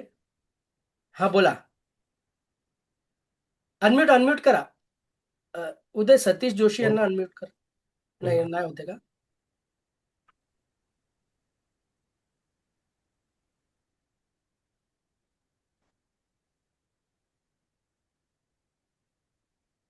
करा, तुम्ही स्वतःला ऍडमिट करा सर. सर अनम्यूट करा, तुमचा आवाज नाही येते. मी दिले तुम्हाला आज तुम्ही करू शकता. नाही तर कमेंट. हेलो. झालं झालं. हा. Am I audible? Hello. Yes आला येस. आला आला आवाज येतोय आला, बोला. आवाज? त्याच्या हार्ड कॉपीज मिळतील का? तुम्ही आता कशाच्या? ज्या नोट्स ज्या दिल्या त्याच्या हा. Hard hard copies. Hard copy कसं आहे सर, तुम्ही आता मुंबईत मुंबईला. आहात. हो, बरोबर. हा, आम्ही तुम्हाला सॉफ्ट कॉपी देऊ, आपण तिथे प्रिंट काढून घ्यायच्या जवळच्या झेरॉक्स सेंटरमध्ये जाऊन. हा हा, ठीक आहे, ठीक आहे. म्हणजे हा हा, दॅट इज ओके. हा, दॅट इज हा. Soft okay, no copy problem. मिळणार आहे. सॉफ्ट कॉपी पूर्ण हो हो. याचं हो देणार. हो, नोट्स मिळणार तुम्हाला. तुम्हाला या प्रत्येक कारण काय लेक्चरमध्ये जे जे होतं, फक्त एव्हरी एवढेच टाइम नाही, हे नाही करू शकत म्हणून. बाकी काय. फक्त ज्या काही पीडीएफ तुम्हाला सांगण्यात येईल किंवा जे काही पीपीटी येईल तेवढंच नाही, तर त्याच्या व्यतिरिक्त बरेच काही असे पॉईंट्स आहेत, जसे काही शीट्स आहेत, काही टॉपिक्स असे Yes. दिले त्याला छोटे छोटे, काही टेबल्स असतील की तुम्ही ग्रह बघताना नक्की कुठल्या कुठल्या भावात बघायचंय किंवा कारण काय, कुठला पॉईंट एव्हरी क्लिक टाइम करायचा मोबाईल आहे, तो मध्ये. ग्रह काय देतो. हा. Sorry, sorry. एव्हरी टाइम म्हणजे मोबाईल मध्ये किंवा सॉफ्ट कॉपीज हे करता येत नाहीत, रेफर करता येत नाहीत. त्यामुळे हार्ड कॉपीज असेल तर नाही, पटकन तुम्ही नाही जर होतं. नाही. बाकी ग्रुपमध्ये ऍडमिशन घेतल्या ठीक आहे, ग्रुपमध्ये ठीक असाल आहे. ना, तर ते सर्व ग्रुपमध्ये हो हो, स्टोअर असेल, तुम्हाला काळजी करू नका. ठीक आहे, ठीक आहे. No problem. Thank you sir. Hello. आणि आणि इतर हॅलो. एखाद्या वेळेस नाही हॅलो, मिळालं, बोलू मिस का? झालं तर एक मिनिट एक मिनिट. आणि माझं असं म्हणणं राहील सगळ्या विद्यार्थ्यांना, म्हणजे विनंती राहील हा, की जरी बोला सर. तुम्हाला आम्ही सॉफ्ट कॉपी पीडीएफ पाठवली ना, तुमच्याकडे दोन पर्याय आहेत. एक तर तुम्ही प्रिंट काढू शकता किंवा लिहू शकता. पण माझं असं प्रांजळ मत असेल की लिहून काढा, हा, राईट. कारण नजरेखालनं करेक्ट. जाईल. बरोबर. आणि तुम्हाला कदाचित लिहिता लिहिताना काहीतरी डाऊट येईल की हे असं का बरं. मग तुम्ही ते लेक्चरमध्ये विचारू शकता. नाहीतर काय होतं माहिती, नुसतं प्रिंट काढून ते फाईलमध्ये राहून जाईल, असं नको व्हायला. कारण हा बेस, या बेसवर आपल्याला पुढे अख्खं ज्योतिष जगायचंय. त्यामुळे इथे जर चुकलं तर मग पुढे गोंधळ होईल. असं नको व्हायला, म्हणून मग आपण याचसाठी इथे आलो की गोंधळ नको व्हायला. आणि मग ओके. जर तुम्ही ते लिहून काढलं ना, तर म्हणजे माझा अनुभव असा आहे, आणि आम्ही तिघांनी फार लिहिलेलं आहे. जेव्हा आम्ही शिकत होतो तेव्हा सुद्धा मी अजूनही लिटरली खूप लिहितो. त्यामुळे लिहिल्याने तुमचं 3 वेळा वाचून होतं आणि डाऊट येतं. हा. कोण आहेत? किरण के. येस किरण, बोला. नमस्कार सर. व्हिडिओ ऑन कराल का प्लीज? हा हा, एक मिनिट. नाही, माझा प्रश्न असा आहे, मे बी कदाचित तुम्ही आन्सर दिलं असेल, नाही, बट हरकत नाही, मी बोला ना. परत रिपीट करतो हो हो, की बोला. As a learner or a student, म्हणजे हा आमच्याकडनं काय एक्सपेक्टेड आहे, म्हणजे आपण हे वीकली हे प्लॅन करतोय, बट हा थ्रू आउट द वीक तुम्ही शेड्यूल दिलं, बट हा. वीकली आमच्याकडनं पण काहीतरी एक्सपेक्टेड असेल, जेणेकरून आम्ही पण आमचे टार्गेट्स त्याच्याने अलाइन करू शकू. म्हणजे मला नाही माहिती, हा कदाचित क्वेश्चन. नाही नाही, नाही नाही, बरोबर बरोबर आहे, आहे. अगदी बरोबर आहे. कारण की तुम्ही शेड्यूल दिला आहे, हो वेल अँड गुड. तुमचं प्लॅनिंग झालंय, बट आम्ही आमच्या साईडने काय करायला हवंय, जेणेकरून आमच्याकडनं काही राहायला नकोय, किंवा तो पेस आम्ही मॅच करू शकू. बर, एवढं सगळं सांगण्यापेक्षा ना मी तुम्हाला 2च गोष्टी फक्त सांगतो, लगेच लक्षात येईल. पहिली गोष्ट, तुमचं वय काही असो ते सगळं विसरून जा, तुम्ही एक विद्यार्थी आहात. बरोबर. बरेच लोक काय म्हणतात, आता आमचं वय झालं, आता आम्ही ज्योतिष कसं शिकणार? असं काही नसतं हो. तुम्ही जर स्वतःला विद्यार्थी समजलात की तुम्ही लगेच बाल झालात आणि मग झालं तुमचा अभ्यास सुरू. आणि मग एकदा का तुम्ही विद्यार्थी झालात की मग आम्ही सांगायची गरज नको ना काय करायला पाहिजे. मग आपला अभ्यास कसा पूर्ण करायचा ते तुम्हाला माहिती. फक्त एवढंच की तुम्ही आमचे मोठे विद्यार्थी आहात. हो, ते आहे. हा, बट त्या नोट्स रेग्युलर वाचत चला, लिहित चला. काय माहितीये का, की जस्ट मी तुम्हाला एक एक्झाम्पल देतो, मग तुम्हाला कळेल असं का. मी जेव्हा मागे फार वर्ष झाली शिकवत होतो त्यावेळेस काय झालं, माझ्या वर्गामध्ये एक माझ्यापेक्षा ज्येष्ठ गृहस्थ होते बरेच. त्यांनी मला पेढे आणून दिले. म्हणजे अजून ज्योतिष शिकून 1-2 महिनेच झाले होते. तर पेढे आणून दिले. म्हटलं कशाचे हो? म्हणे सुनेला मुलगा झाला. म्हटलं अरे वा, अभिनंदन. आणि पटकन त्यांनी सांगितलं मुहूर्त मी काढून दिला. मी म्हटलं काय? म्हणे हो, मी मुहूर्त काढून दिला. अहो म्हटलं तुम्हाला ज्योतिष शिकून अजून 2 महिने नाही झाले, तुम्ही मुहूर्त काढून दिला. म्हटलं तुम्ही पत्रिकेत बघितलं का की सीझरचे योग आहेत का? म्हणे ते पण बघावं लागतं. म्हटलं छान. म्हटलं असे काय रिस्क घेऊ नका. त्यांनी फक्त काय केलं, पंचांगात बघितलं शुभ दिवस, दिला काढून मुहूर्त. आता ते ठीक आहे की परमेश्वर कृपेने सगळं नीट झालं किंवा काय. समजा जर काही झालं असतं, ब्लडिंग जास्त झालं असतं किंवा बाळाला चिमटा लागला असता, काही झालं असतं, तर मग मला सांगा बरं, यांचा ज्योतिषावरून विश्वास उडाला असता की नसता? तर नाही, नाही, बरोबर. आपण असं काही करायचं नाही इतक्यात. जोपर्यंत अजून सुद्धा आम्हाला कोणी जर सांगितलं ना की आम्हाला सीझरचा मुहूर्त पाहिजे, तर लिटरली मी त्यांना सांगतो की किती दिवस डॉक्टरांनी दिलेत. मग आता एका दिवसात 12 कुंडली बनतात.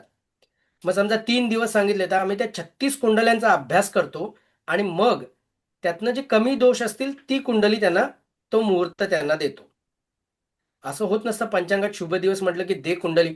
कारण तुम्ही सीझरचा मुहूर्त सांगता याचा अर्थ इनडायरेक्टली तुम्ही त्या मुलाचं भविष्य घडवताय.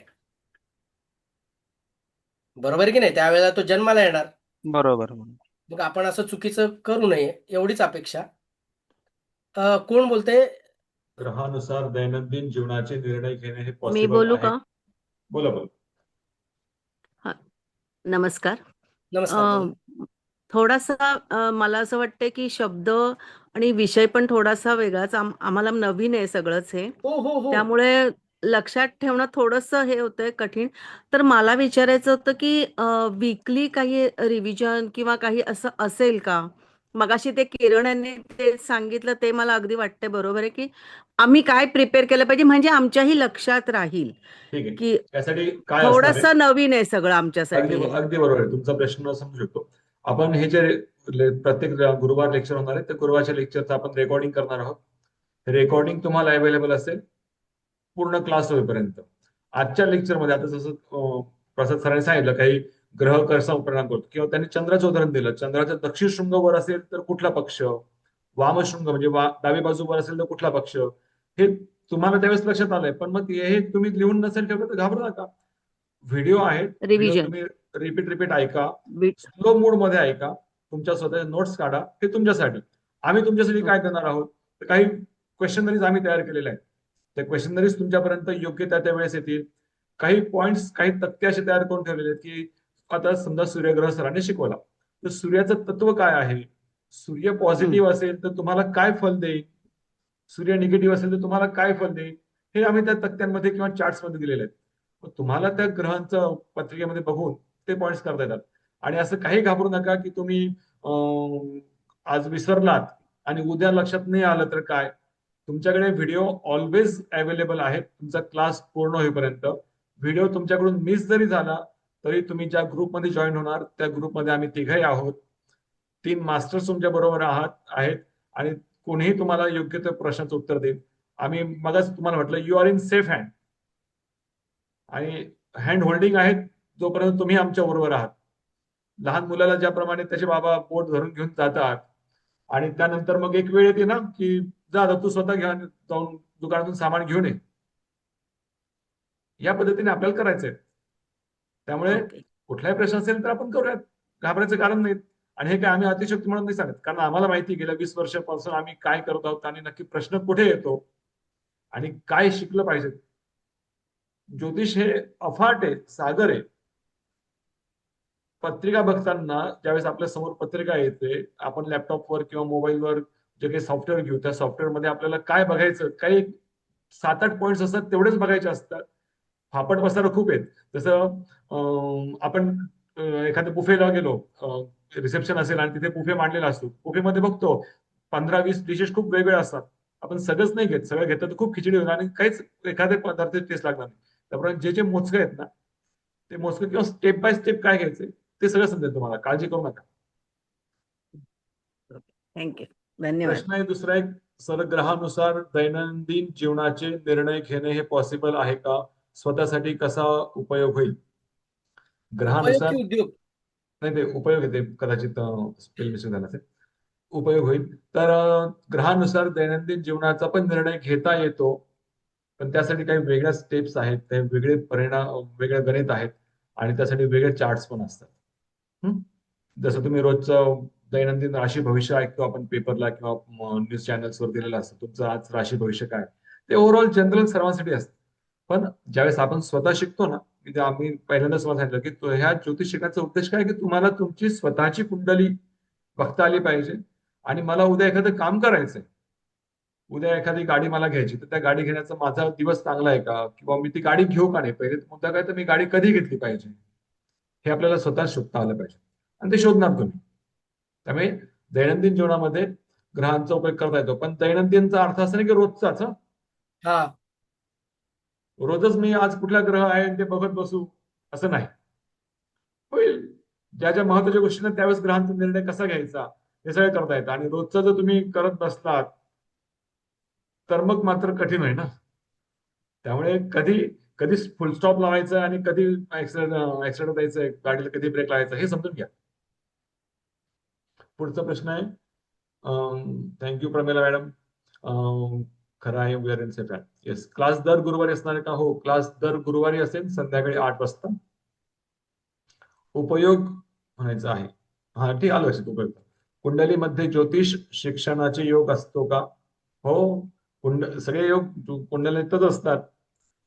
ग्रह, आम्ही असं म्हणतो की ग्रहांच्या आज्ञेशिवाय पाणी हलत नाही. त्यामुळे 4 वर्षापूर्वी, 3 वर्षापूर्वी कदाचित ज्योतिषशास्त्री परीक्षेला जे जे ज्योतिषी, नामवंत ज्योतिषी आहेत किंवा ज्यांचा ज्योतिषशास्त्राचा चांगला अभ्यास झालेला, अशा ज्योतिषांच्या कुंडल्यांचं संग्रहीकरण करायचं होतं. आणि त्यामध्ये आमच्या तिघांच्या कुंडल्या अभ्यासाला होत्या विद्यार्थ्यांसाठी. आणि विद्यार्थ्यांनी आमच्या तिघांच्या कुंडल्यांचे ग्रहयोग बघून सांगितलं की नाही, हे ज्योतिष होत आहेत, जिथे ज्योतिषाचे पण योग असतात आणि ज्योतिषाचे योग नसले तरी म्हणून काय झालं, ज्योतिष महत्वाचं प्लॅनेट. तुम्ही इथे आलाय, आजचं गुरुवार आहे, पत्रिकेत एक गुरु चांगला असेल ना, असं म्हटलंय, तो 100 प्रकारचे दोष दूर करतो. बघा, कधी कधी मनामध्ये वाईट विचार आले, काही निगेटिव्ह थॉट्स असतील आणि आपण जर सत्संगाला गेलो ना, तर मन एकदम हलकं होतं किंवा त्या विचाराने, तिथल्या त्या गुरूंच्या सहचार्याने आपण आपली सगळी निगेटिव्हिटी मनातली निघून जाते. त्यामुळे ज्योतिषाचे योग आहेत आणि तो योग तुम्हाला गुरुने आणलेला आहे. आजचं गुरुवार आहे, कुंडलीत तुमचे योग आहेतच, काळजी करू नका. दुसरा एक प्रश्न आहे, सर दर गुरुवारच्या सेशनच्या नोट्स देणार ना तुम्ही? नोट्स आम्ही योग्य त्यावेळी योग्य वेळेस देणार आहोत, तुम्हाला मिळतील, काळजी करू नका. फक्त घाई करू नका की सर गुरुवार झाला, मला लगेच शुक्रवारी मेसेज, सर कालच्या नोट्स नाही मिळाल्या. आम्हाला माहिती कधी काय द्यायचंय, काळजी करू नका.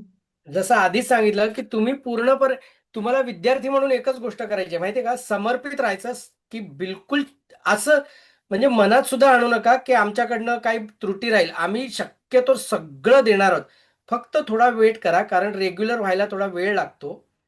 सगळ्या गोष्टी काही पटकन पटकन होत नाही. तर जसं लहान मुलाला पहिले साधी डाळ भरवली जाते, मग हळूहळू भात, मग हळूहळू पोळी, तसं आहे.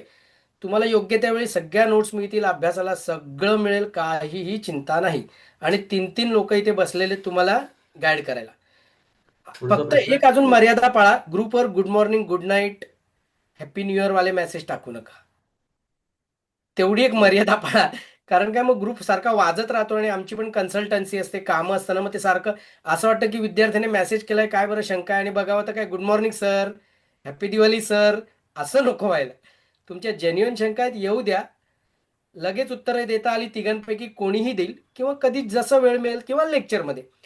पण माझं असं मत राहील की तुम्हाला शंका आल्या ना की तुम्ही त्या लिहून ठेवा आणि वर्गात विचारा. काय होतं माहितीये का, तुमच्याकडे 1 रुपया आहे आणि माझ्याकडे 1 रुपया आहे, पण आपण एक्सचेंज केला ना तरी दोघांकडे 1 रुपया राहतो. पण तुमच्याकडे एक चांगला व्ह्यू आहे आणि माझ्याकडे एक चांगला व्ह्यू आहे. आपण जर एक्सचेंज केले ना तर आता दोघांकडे 2-2 चांगले व्ह्यू आहेत. त्यामुळे तुमच्या शंका जर तुम्ही वर्गात मांडल्यात ना तर काय होईल माहितीये का, कदाचित ती शंका अजून कोणाची असेल, त्यांचं पण निरसन होईल. अरे ते म्हणतील, अरे मी वाचलं, माझ्या ते आलंच नव्हतं लक्षात. त्यामुळे वर्गात विचारा आणि वर्गात अतिशय मैत्रीपूर्ण वातावरणात राहा, की अलर्ट राहा. तुम्ही शंका विचारा. आमच्यापैकी कोणी असं होणार नाही. हां, कदाचित असं होऊ शकेल, की आत्ताच्या विषयाला धरून असेल, तर आम्ही फार तर फार सांगू, की या शंकेचं आत्ता निरसन नको, आपण नंतर करू. पण असं होणार नाही, की शंकांचं निरसनच केलं जाणार नाही.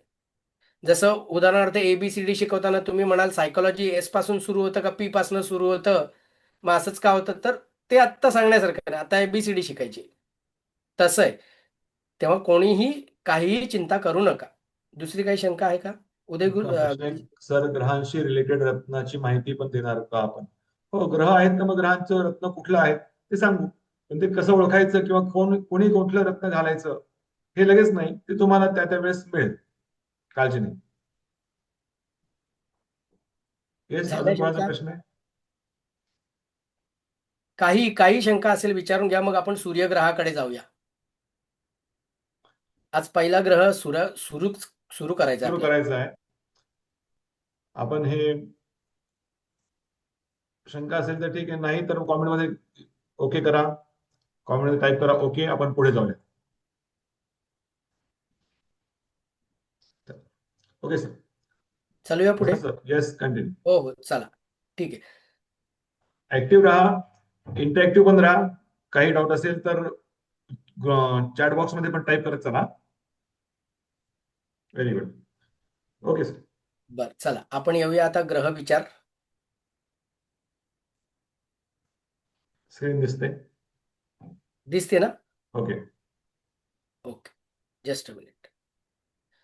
ओके, आता जी स्क्रीन दिसतीये तुम्हाला, ही फार आम्ही विचार करून हे डिझाईन केलेत. बरं, हे जे ग्रह दिसतात हे नुसते ग्रह नाहीयेत, याला काहीतरी वेगळी संकल्पना आहे आणि ती संकल्पना तुम्हाला मी सांगणार आहे. जर तुम्ही बघितलं तर सूर्य, मर्क्युरी म्हणजे बुध आणि शुक्र, त्याच्यानंतर पृथ्वी, मंगळ, गुरु, शनी, हर्षल, नेपच्यून आणि प्लुटो असे हे ग्रह सगळे इथे दिसत आहेत तुम्हाला. आता याच्यामध्ये लक्षात घ्या की बुध आणि शुक्र हे पृथ्वी आणि सूर्याच्या मध्ये आहेत आणि म्हणून त्यांना अंतर्ग्रह असं म्हणतात. काय म्हणतात? अंतर्ग्रह. आणि मंगळ पासून पुढे जे ग्रह आहेत हे बाहेर आहेत कक्षेच्या, म्हणून त्यांना बहिर्ग्रह असं म्हणतात. आता या निरीक्षणावरनं साधारण तुमच्या लक्षात आलं असेल की बुध आणि शुक्र सूर्यापासून जास्त दूर जाऊ शकत नाहीत, कारण त्यांच्या कक्षा तिथेच आहेत. आलं लक्षात? ओके,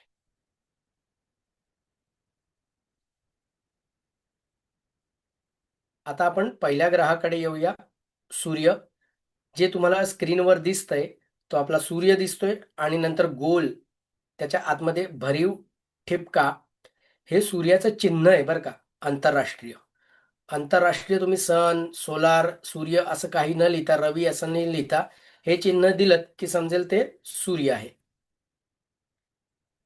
आता सूर्याचा मंत्र जो आहे, जपा कुसुम संकाशम काश्यपेयम महद्युतिम तमोरिम सर्वपापघ्नम प्रणतोस्मी दिवाकरम. जपा कुसुम याचा अर्थ जास्वंदीचं फुल. सूर्याचा रंग कसा सांगितलाय? संकाश म्हणजे रंग. कसा सांगितलाय? तर जास्वंदीच्या फुलासारखा. काश्यपेयम महाद्युतिम, द्युती म्हणजे ज्योती, अतिशय तेजस्वी अशी. काश्यप मुनी आणि आदिती यांचा पुत्र आदित्य, म्हणून महाद्युतिम. तमोरिम सर्व पापघ्नम, सगळ्या पापांचा अरी म्हणजे शत्रू, तमाचा पण अरी. प्रणतोस्मी दिवाकरम, अशा या सूर्याला माझा नमस्कार. आपल्या शास्त्रामध्ये सुद्धा असं सांगतात बरं, आरोग्यम भास्करादिच्छेद धनमिच्छेद हुताशनात ज्ञानम महेश्वरादिच्छेत मोक्षमिच्छेत जनार्दनात. याचा अर्थ इथे पंचमी विभक्ती वापरली पासून.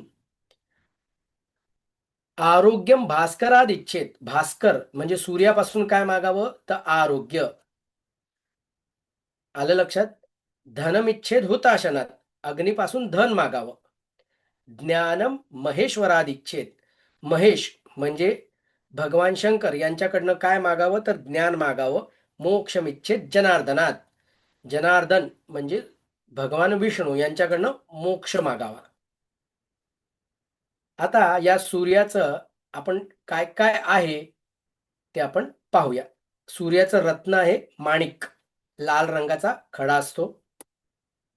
धातू आहे तांब, म्हणून आपल्याकडे प्रथा आहे की तांब्याच्या लोट्यातनं सूर्याला सकाळी अर्घ्य द्यायचं. आलं लक्षात? आणि सायन्स सुद्धा असं सांगतं की जसं क्रिस्टलमधनं 7 प्रकारचे रेज येतात, तसं पाण्यामधनं सुद्धा सूर्याचा प्रकाश ट्रान्सफॉर्म होऊन 7 प्रकारचे किरण आपल्या शरीरात प्रवेश करतात. आणि हे प्रवेश केलेले किरण आपल्या शरीरातल्या वेगवेगळ्या धातूंना मजबूत करतात, ताकद देतात. आणि ते तांब्यामधनं आलेलं आहे, त्यामुळे त्याचं अजून वेगळं महत्व आहे. आज तुम्ही बघता की तुम्ही ते आरोची ऍड बघा किंवा ते काय ते केंगेन वॉटर वगैरे काय काय काय काय असतं, त्याच्यामध्ये सगळीकडे तांब्याचा वापर केलेला असतो. पूर्वीच्या काळी तुम्हाला माहितीये नदीमध्ये पैसे टाकत असत. कोणी ऐकलंय नदीमध्ये पैसे टाकायचे, समुद्रात पैसे टाकायचे, नदीमध्ये जास्त करून?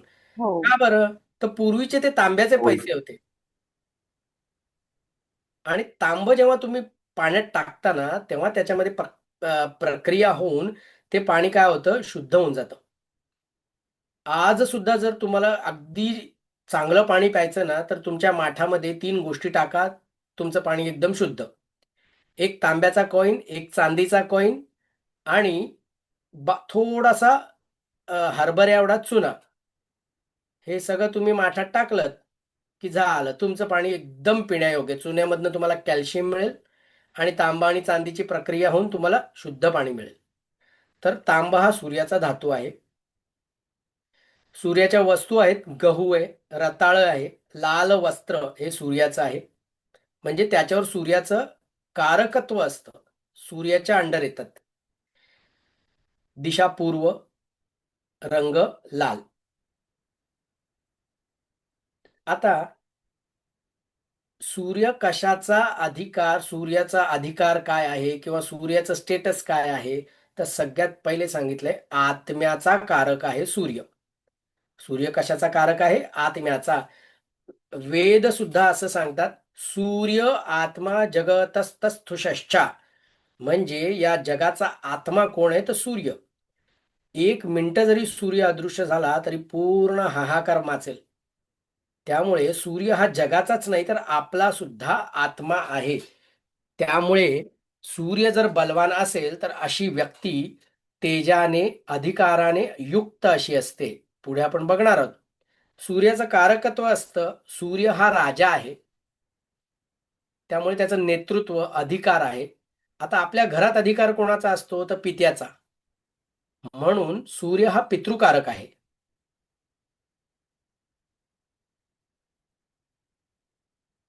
सूर्य हा अग्नितत्वाचा आहे. आता आपल्याला समोर दिसतंयच की सूर्य अग्नितत्वाचा आहे. आता त्यात काही दुमत नाहीये, तो उष्ण आहे आणि तामसिक आहे. दैवी बुद्धी, सूर्याची बुद्धी कशी असते? अशा लोकांची बुद्धी दैवी असते, चांगली बुद्धी असते. राशी परिवर्तन आणि प्रभाव 30 अंश दर 1 महिन्यात. म्हणजे थोडक्यात काय तर सूर्य दर महिन्याला 1 राशी बदलतो, 12 महिन्यात 12 राशी. बल आणि निर्बलता बघूया सूर्याची कशी असते. सूर्य उच्च होतो मेष राशीत 10 अंशावर. 10 डिग्रीजवर सूर्य मेष राशीत काय होतो? उच्च होतो. उच्च होतो याचा अर्थ काय होतो तर त्याला प्रचंड ताकद तिथे प्राप्त होते. त्याच्या कारकत्वाला ना एक छानपैकी पोषक वातावरण मिळतं. आलं लक्षात? त्यामुळे तो 10 अंश उच्चीचा होतो. आणि तुलेमध्ये म्हणजे तूळ राशीमध्ये तो 10 अंश नीचीचा होतो. नीच म्हणजे तिथे त्याची ताकद काय होते? संपते. मग आता बघा तुम्ही छोटेसे ज्योतिषी झालात की नाही बघूया आपण. आता मी तुम्हाला सांगतो, कोणाचा सूर्य जर का मेष राशीत असेल 10 अंशावर, मग अशी व्यक्ती कशी असेल हे? सांगता येईल का तुम्हाला? विद्वान असेल. बघा, झालं की नाही ज्योतिषी? किती सोपं आहे. पण लगेच पत्रिका नाही बघायची बघ का घरी जाऊन. आपण अतिशय बेसिक याच्यावर बघतोय. अजून काय असेल सांगा मला. चला पटकन माईक ऑफ करा आणि थोडं थोडं मला मला गाईड करा बरं आता. की सूर्य तेजस्वी असेल तो, ती तेजस्वी असेल. व्यक्ती. बर, अजून अधिकारी गरम किंवा डोक्याचा. बुद्धी. हा. आणि तेच जर नीचेचा असेल तर? गरम डोक्याचा असेल. माझा सूर्य नीचेचा आहे बरं का, आणि मी म्हणतोय की मला निवडणुकीला उभे राहायचंय. नाही. राजकारणी असेल, उच्च असेल तर माझा सूर्य नीचेचा आहे, आता मी निवडणुकीला उभा राहतो यावेळेला. नाही जिंकू. हारणार. झाले ज्योतिषी, काय खरं नाही. बर, बेसिक प्रेडिक्शन बरोबर आहे. समजलंय म्हणजे तुम्हाला की सूर्य उच्च आणि नीच किंवा कोणताही ग्रह उच्च आणि नीच म्हणजे काय असतं. उच्चचा याचा अर्थ तिथे त्याचं बळ सगळ्यात जास्त असतं, त्याचं कारकत्व चांगलं मजबूत असतं. आणि नीचेचा म्हणजे काय होतं, तर त्याचं बळच संपून जातं. तुम्ही तुमच्या घरात उठून पाहिजे तेव्हा टीव्ही लाव, पाहिजे तेव्हा डबे उचकून खा, असं आपण करू शकतो. पण उद्या तुम्ही दुसऱ्यांकडे भेटायला गेल्यावर जाणार का त्याच्या किचनमध्ये डायरेक्ट कोणता डबा आहे बघू? आता मग त्याच्यात पण कसं असतं, तुमच्या आवडीच्या नातेवाईकाचं घर असलं तर कदाचित तुम्ही करणार, म्हणजे तुम्ही तिथे उच्चीचे असता. आलं लक्षात? आणि आपल्या एखाद्या नवीन व्यक्तीकडे गेल्यानंतर तुम्ही काय लगेच तिथे जात नाहीत काय उचकायला, म्हणजे तिथे तुमची नीचता येते, म्हणजे तुमची ताकद तिथे कमी होते. इथे नीच म्हणजे मराठीतलं नीच नाही समजायचं बरं का, की आपण पटकन बोलताना म्हणतो की नीच आहे, तसं नाही. इथे नीच याचा अर्थ त्याच्या ताकदीमध्ये फारच कमीपणा आला, संपुष्टात आल्यासारखं झालंय. पुढे गेलं. हा, त्याची स्वतःची रास आहे सिंह. सिंहच का? तर भगवद्गीतेच्या 10व्या अध्यायामध्ये भगवान कृष्णाने म्हटलेलं आहे की पशूंमध्ये सिंह मी आहे. कोणाला भगवद्गीता माहितीये का? वाचली कधी कोणी भगवद्गीता? बघा, आपला धर्मग्रंथ म्हणून आपण मानाने मिरवतो, पण कोणी वाचली सुद्धा नाही कधी. कोणीच नाही हो, वाचत इकडे. वाचली. कोणीच नाही वाचत, हरकत नाही. पण सांगतोय की भगवान विष्णूंनी सांगितलंय, भगवान कृष्णाने सांगितलंय 10व्या अध्यायात की पशूंमध्ये सिंह मी आहे. म्हणून मग तो राजा झाला. मग आता रवी राजा, सिंह राजा, मग दोघं काय झाले, एकमेकांचे कारक आहेत. आलं की नाही लक्षात? आता छानपैकी हे सिंह राशी शिकू तेव्हा पण शिकणार तुम्ही. रवी उच्चीचा आहे, अभिमान आहे, मग तो काय होईल, झुकेगा नाही साला. आलं का लक्षात? अशा प्रकारे त्यांची आपल्याला त्यांचं ऊर्जा ती कशी काम करते आपल्या शरीरावर ते आपल्याला कळतं. स्वभाव लक्षण उष्ण असतात अशी व्यक्ती, तेजस्वी असतात, आणि आत्ता सांगितलं अहमभाव जास्त असतो. राजसत्ता, अधिकार त्यांना पाहिजे असतो. मी मोडेन पण वाकणार नाही, अशी त्यांचं म्हणजे काय म्हणू आपण, भाव त्यांचे तसे असतात. त्यांच्या सवयी. शरीरामध्ये सूर्य कशाचा कारक आहे, तर हृदय, डोळे, हाड आणि रक्तदाब. आता वेदांमध्ये असं म्हटलेलं आहे, सूर्याचं एक स्तोत्र असतं, त्याला सौर सूक्त असं म्हणतात. आणि त्या सौर सूक्तामध्ये असं म्हटलेलं आहे हृद्रोगम मम सूर्य हरिमाणांच नाशया. म्हणजे हे सूर्या, माझं हृदयाचं जर काही दुखणं असेल तर ते नाश करा. आणि हरिमाण, हरिमाण याचा अर्थ कावीळ, म्हणजे कावळीचा सुद्धा नाश होऊ दे. हृद्रोगम मम सूर्य हरिमाणांच नाशया, असं त्याच्यात विनंती केलेली आहे. डोळे, स्पेशली उजवा डोळा हा सूर्याचा असतो. मग डावा डोळा कोणाचा असेल हो? चंद्र. वा, चंद्राचा. बघा जमतंय की नाही? कठीण आहे का खूप? किती जणांना अजूनही कठीण वाटलं सांगा बरं? वाटतंय काही कठीण? एवढ्याच सोप्या पद्धतीने आपण शिकणार आहोत. रोजच्या व्यवहारातली उदाहरणं कशी अभ्यास करायची. रक्तदाब, जास्त करून हाय बीपी. आता यांचे व्यवसाय पण कोणते असतात? मग आता अधिकार, नेतृत्व आहे, मग सरकारी नोकरीचे कारक असतो रवी, प्रशासन, राजकारण, नेतेपद, हे या रवीचे व्यवसाय असतात. आता दोष काय होतात? तर सूर्याचा जर दोष निर्माण झाला तर अपत्यात दोष येऊ शकतात, हृदय, डोळे खराब होऊ शकतात, ताप जास्त होऊ शकतो आणि रक्तदाबाच्या समस्या वाढतात. असे दोष बाधित सूर्यामुळे आपल्याला होऊ शकतात. आता बाधित म्हणजे काय वगैरे ते सगळं आपल्याला नंतर, पहिले हे तर शिकून घ्या.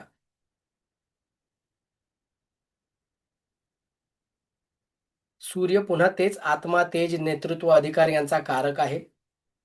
बर, जीवनशक्ती आणि प्रतिकार शक्ती सूर्याकडे येते. बरं, आता इथे बघा, इथे असं सांगितलं जीवनशक्ती आणि प्रतिकार शक्ती सूर्याकडे येते आणि तिकडे आपलं शास्त्र सांगतं की आरोग्यम भास्करात इच्छेत. आरोग्य कोणाकडे मागा? सूर्याकडे मागा. म्हणजे लिंक जुळली की नाही? का फक्त एके ठिकाणी सांगितलं म्हणून आम्ही मानलेलं आहे? तर तसं नाहीये. अजून एक तुम्हाला मग सांगणार नंतर. पॅनक्रीज आपल्या याच्या बरगड्यांखाली डाव्या बाजूला पॅनक्रीज असतात. तर त्याचा हे पण सूर्याकडे असतं कारकत्व आणि ते आपलं रोगप्रतिकारक शक्ती ठरवतात. म्हणजे तुमचा जर सूर्य कमजोर असेल तर काय होऊ शकतं? प्रतिकार शक्ती कमी असू शकते, जीवनशक्ती कमी असू शकते.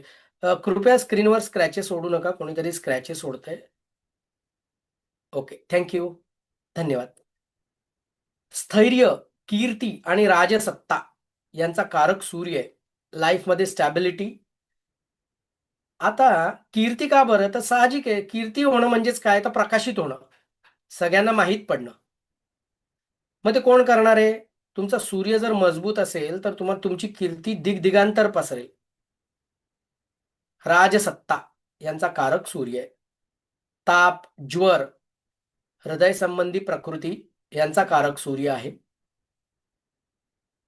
अनुकूल राशी आहे त्याच्या मेष आणि सिंह, कारण सिंह राशी स्वतःची आहे आणि मेष राशीत तो उच्चीचा होतो.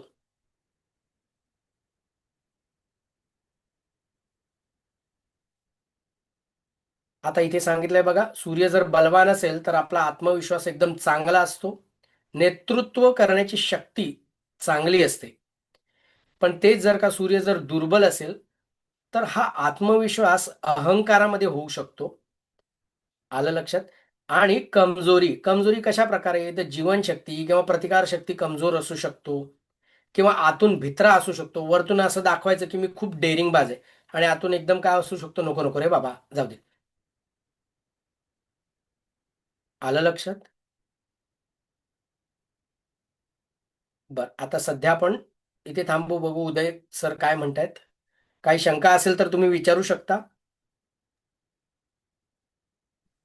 सूर्याचे आपण बेसिक पॉइंट्स बघितले, यामध्ये काही कोणाला डाऊट आहे का? असेल तर हँड रेस करा, नसेल तर चॅट बॉक्स मध्ये नो म्हणा, जे आपण पुढे जाऊया. पुढे घ्यायचं चंद्र. 2 मिनिट विचारूया कोणाला काही शंका असेल तर. जस्ट एक ओव्हरलुक होईल आपली.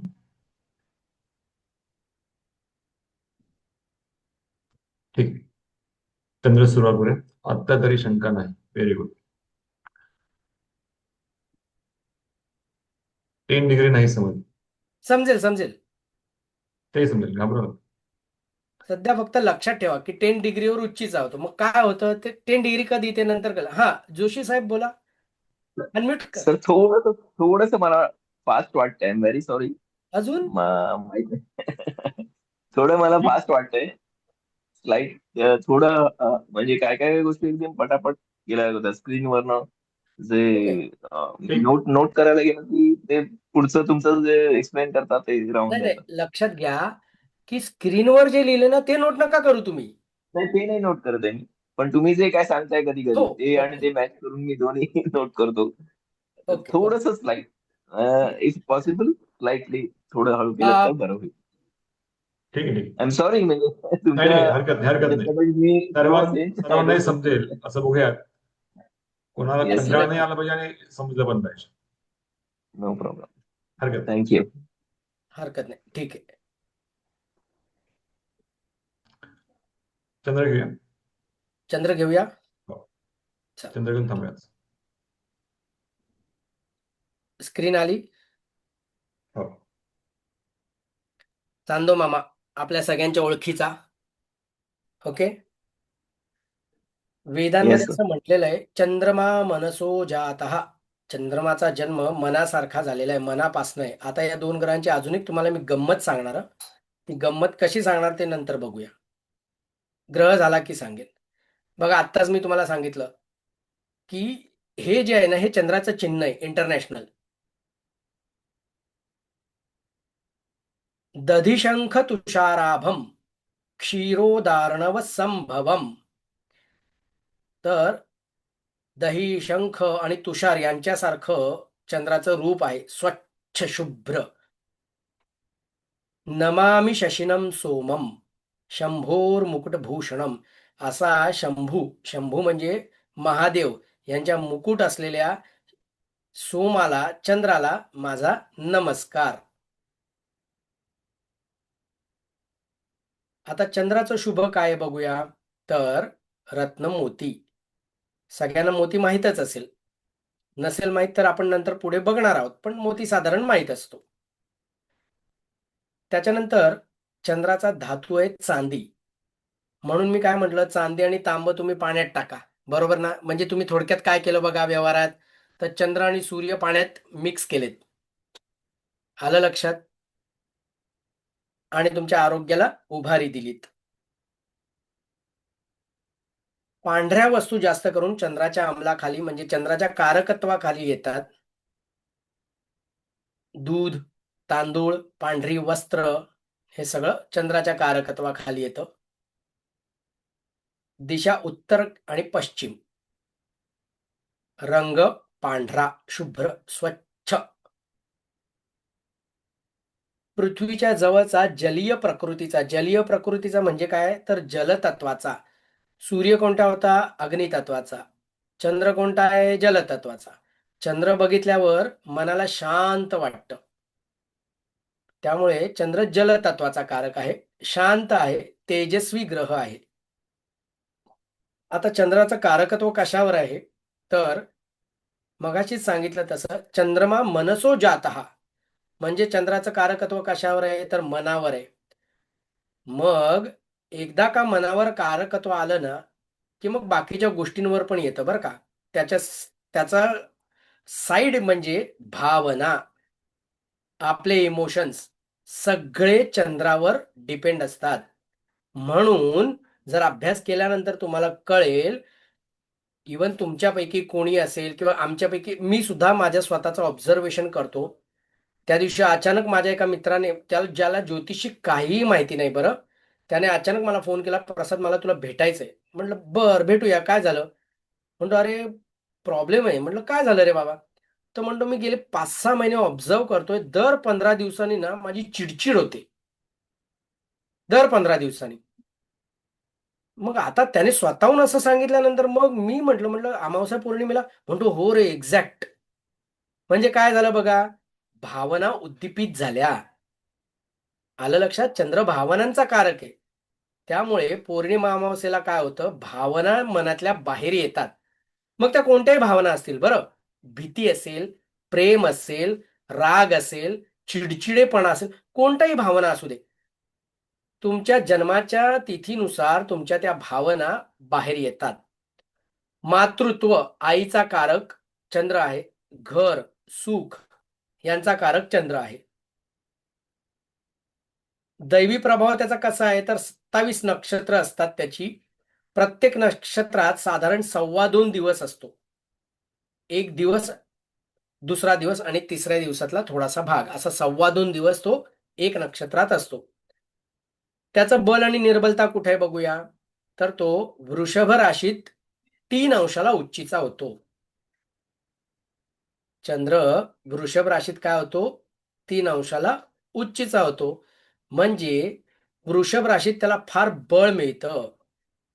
श्रीकृष्णाची वृषभ रास होती आणि वृषभ राशीत चंद्र होता. मग आता तुम्हाला माहिती आहे काय आहे ते. आलं लक्षात. मग नीचेचा कुठे होतो, तर तो वृश्चिक राशीत 3 अंशाला नीचेचा होतो. तिथे त्याचं बळ संपतं. म्हणजेच काय होतं, तर त्याची मनाची ताकद तिथे कमी होऊन जाते. आलं लक्षात. त्याची स्वतःची रास आहे कर्क.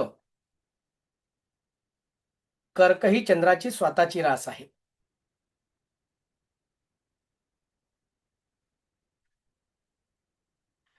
जसं आत्ता सांगितलं, कर्क ही चंद्राची रास आहे. मग जेव्हा तुम्ही राशी शिकाल, मग तेव्हा कर्केचा स्वामी कोण आहे? तर चंद्र आहे. कर्क राशीचा स्वामी कोण आहे? तर चंद्र आहे.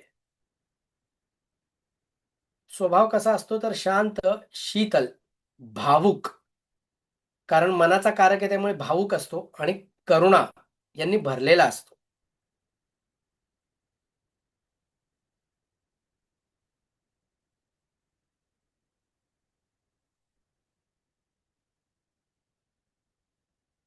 ठीक आहे, पुढे चालूया.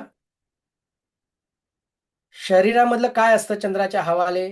तर रक्त, पोट, फुफ्फुस आणि मनाची स्थिरता किंवा चंचलता ही चंद्राच्या कारकत्वाखाली येते.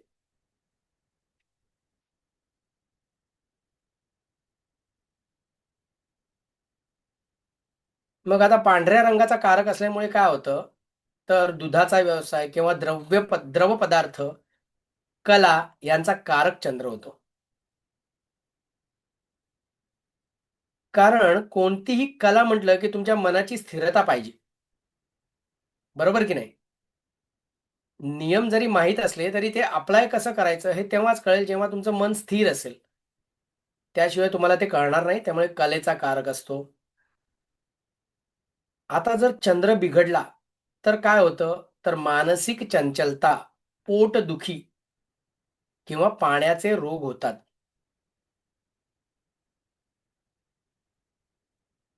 पाण्याचे रोग म्हणजे कसेही असू शकतात बरं. गढूळ पाण्याने किंवा पाणी पिऊन किंवा जलोदर नावाचा एक रोग असतो, माहिती आहे तुम्हाला? पोटात पाणी भरताना डब-डब आवाज येतो, तर ते होऊ शकतात.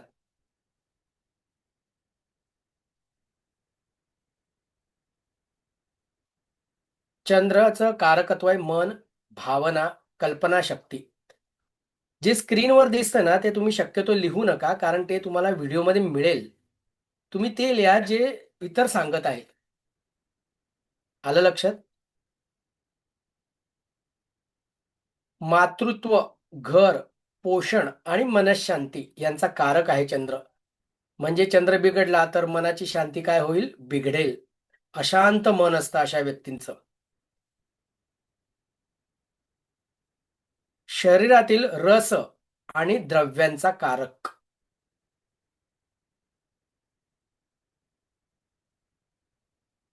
स्मृती, विचारांचे चढ उतार हे सगळे चंद्राच्या अंडर येतात.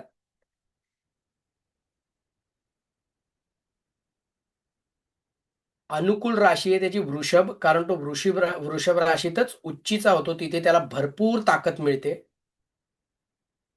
चंद्र जर बलवान असेल तर मन स्थिर असतं आणि जर दुर्बल असेल तर चिंता आणि मानसिक अस्थिरतेने ग्रासलेल्या असतात अशा व्यक्ती. म्हणजे वरती भले तुम्हाला चेहऱ्यावर दाखवतील की एकदम स्ट्रॉंग आहेत, पण आतनं अक्षरशः बऱ्याच वेळेस अशा पत्रिका आम्ही अभ्यासतो की वरनं माणूस एकदम स्ट्रॉंग वाटतो, पण जेव्हा आम्ही त्याच्या अगदी मनाला हात टाकतो ना, तेव्हा अक्षरशः त्यांच्या डोळ्यातनं पाणी यायला लागतं की हो, हे खरंय, असं माझ्या आयुष्यात आहे. तर चंद्र जर बलवान असेल तर मन अतिशय बलवान असतं. चंद्र कमजोर असेल किंवा पीडित असेल तर मग चिंता आणि मानसिक अस्थिरता फार असते अशा व्यक्तींना. इथे आपल्या चंद्राचं हे संपलेलं आहे. मी एक गंमत सांगितलं होतं. ती गंमत आता तुम्हाला सांगतो. लक्षात घ्या की तुम्हाला माहितीये, कृष्णाने भगवद्गीतेत असं सांगितलं की जर तुम्ही मला जाणलं तर तुम्हाला जाणण्यासारखं काही उरतच नाही, है की नाही? तर रवी आहे ना, सूर्य हा श्रीरामांसारखा आहे. ग्रहांचे अवतार आपण बघणार नंतर. तर श्रीराम आणि रवी आणि चंद्र आणि कृष्ण, बरं का. आता ओशोंचं एक मध्ये मी भाषण ऐकलं होतं, छान म्हटलं होतं त्यांनी की श्रीरामाचं चरित्र इतकं सिंपल आणि साधं आहे ना, की रामायण वाचताना एखादं पान हरवलं ना तरी तुम्ही प्रेडिक्ट करू शकता की श्रीरामांनी काय केलं असेल. इतकी साधं सरळ व्यक्तित्व आहे. आत्म्याचा कारक. आत्मा अतिशय शुद्ध असतो, निर्गुण निराकार असतो. आणि तेच कृष्ण जो आहे हा चंद्रवंशी आहे, हे तुम्हाला माहिती आहे? हा, भगवान श्रीराम सूर्यवंशी होते आणि कृष्ण जे आहे ते चंद्रवंशी आहेत. म्हणजेच चंद्राचा त्यांच्यावर प्रभाव आहे की नाहीये? आहे. त्यांच्या कुंडलीत सुद्धा चंद्र उच्चीचा होता. तर ओशो असं म्हणाले होते की श्रीकृष्णाचं चरित्र वाचताना जर एखादं पान मध्ये गहाळ झालं ना तर तुम्ही प्रेडिक्ट नाही करू शकत कृष्णाने काय केलं असेल. कृष्णाने कोणती लीला केली किंवा काय केलं ते तुम्ही प्रेडिक्ट नाही करू शकत, कारण तो मनासारखा आहे.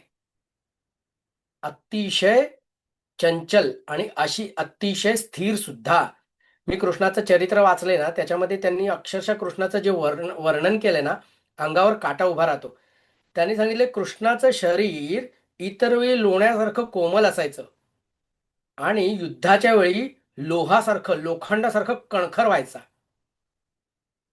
म्हणजे तुम्ही मनाला समजलात, तुम्ही कृष्णाला समजलात की तुम्हाला बाकी काही समजायचं राहतच नाही.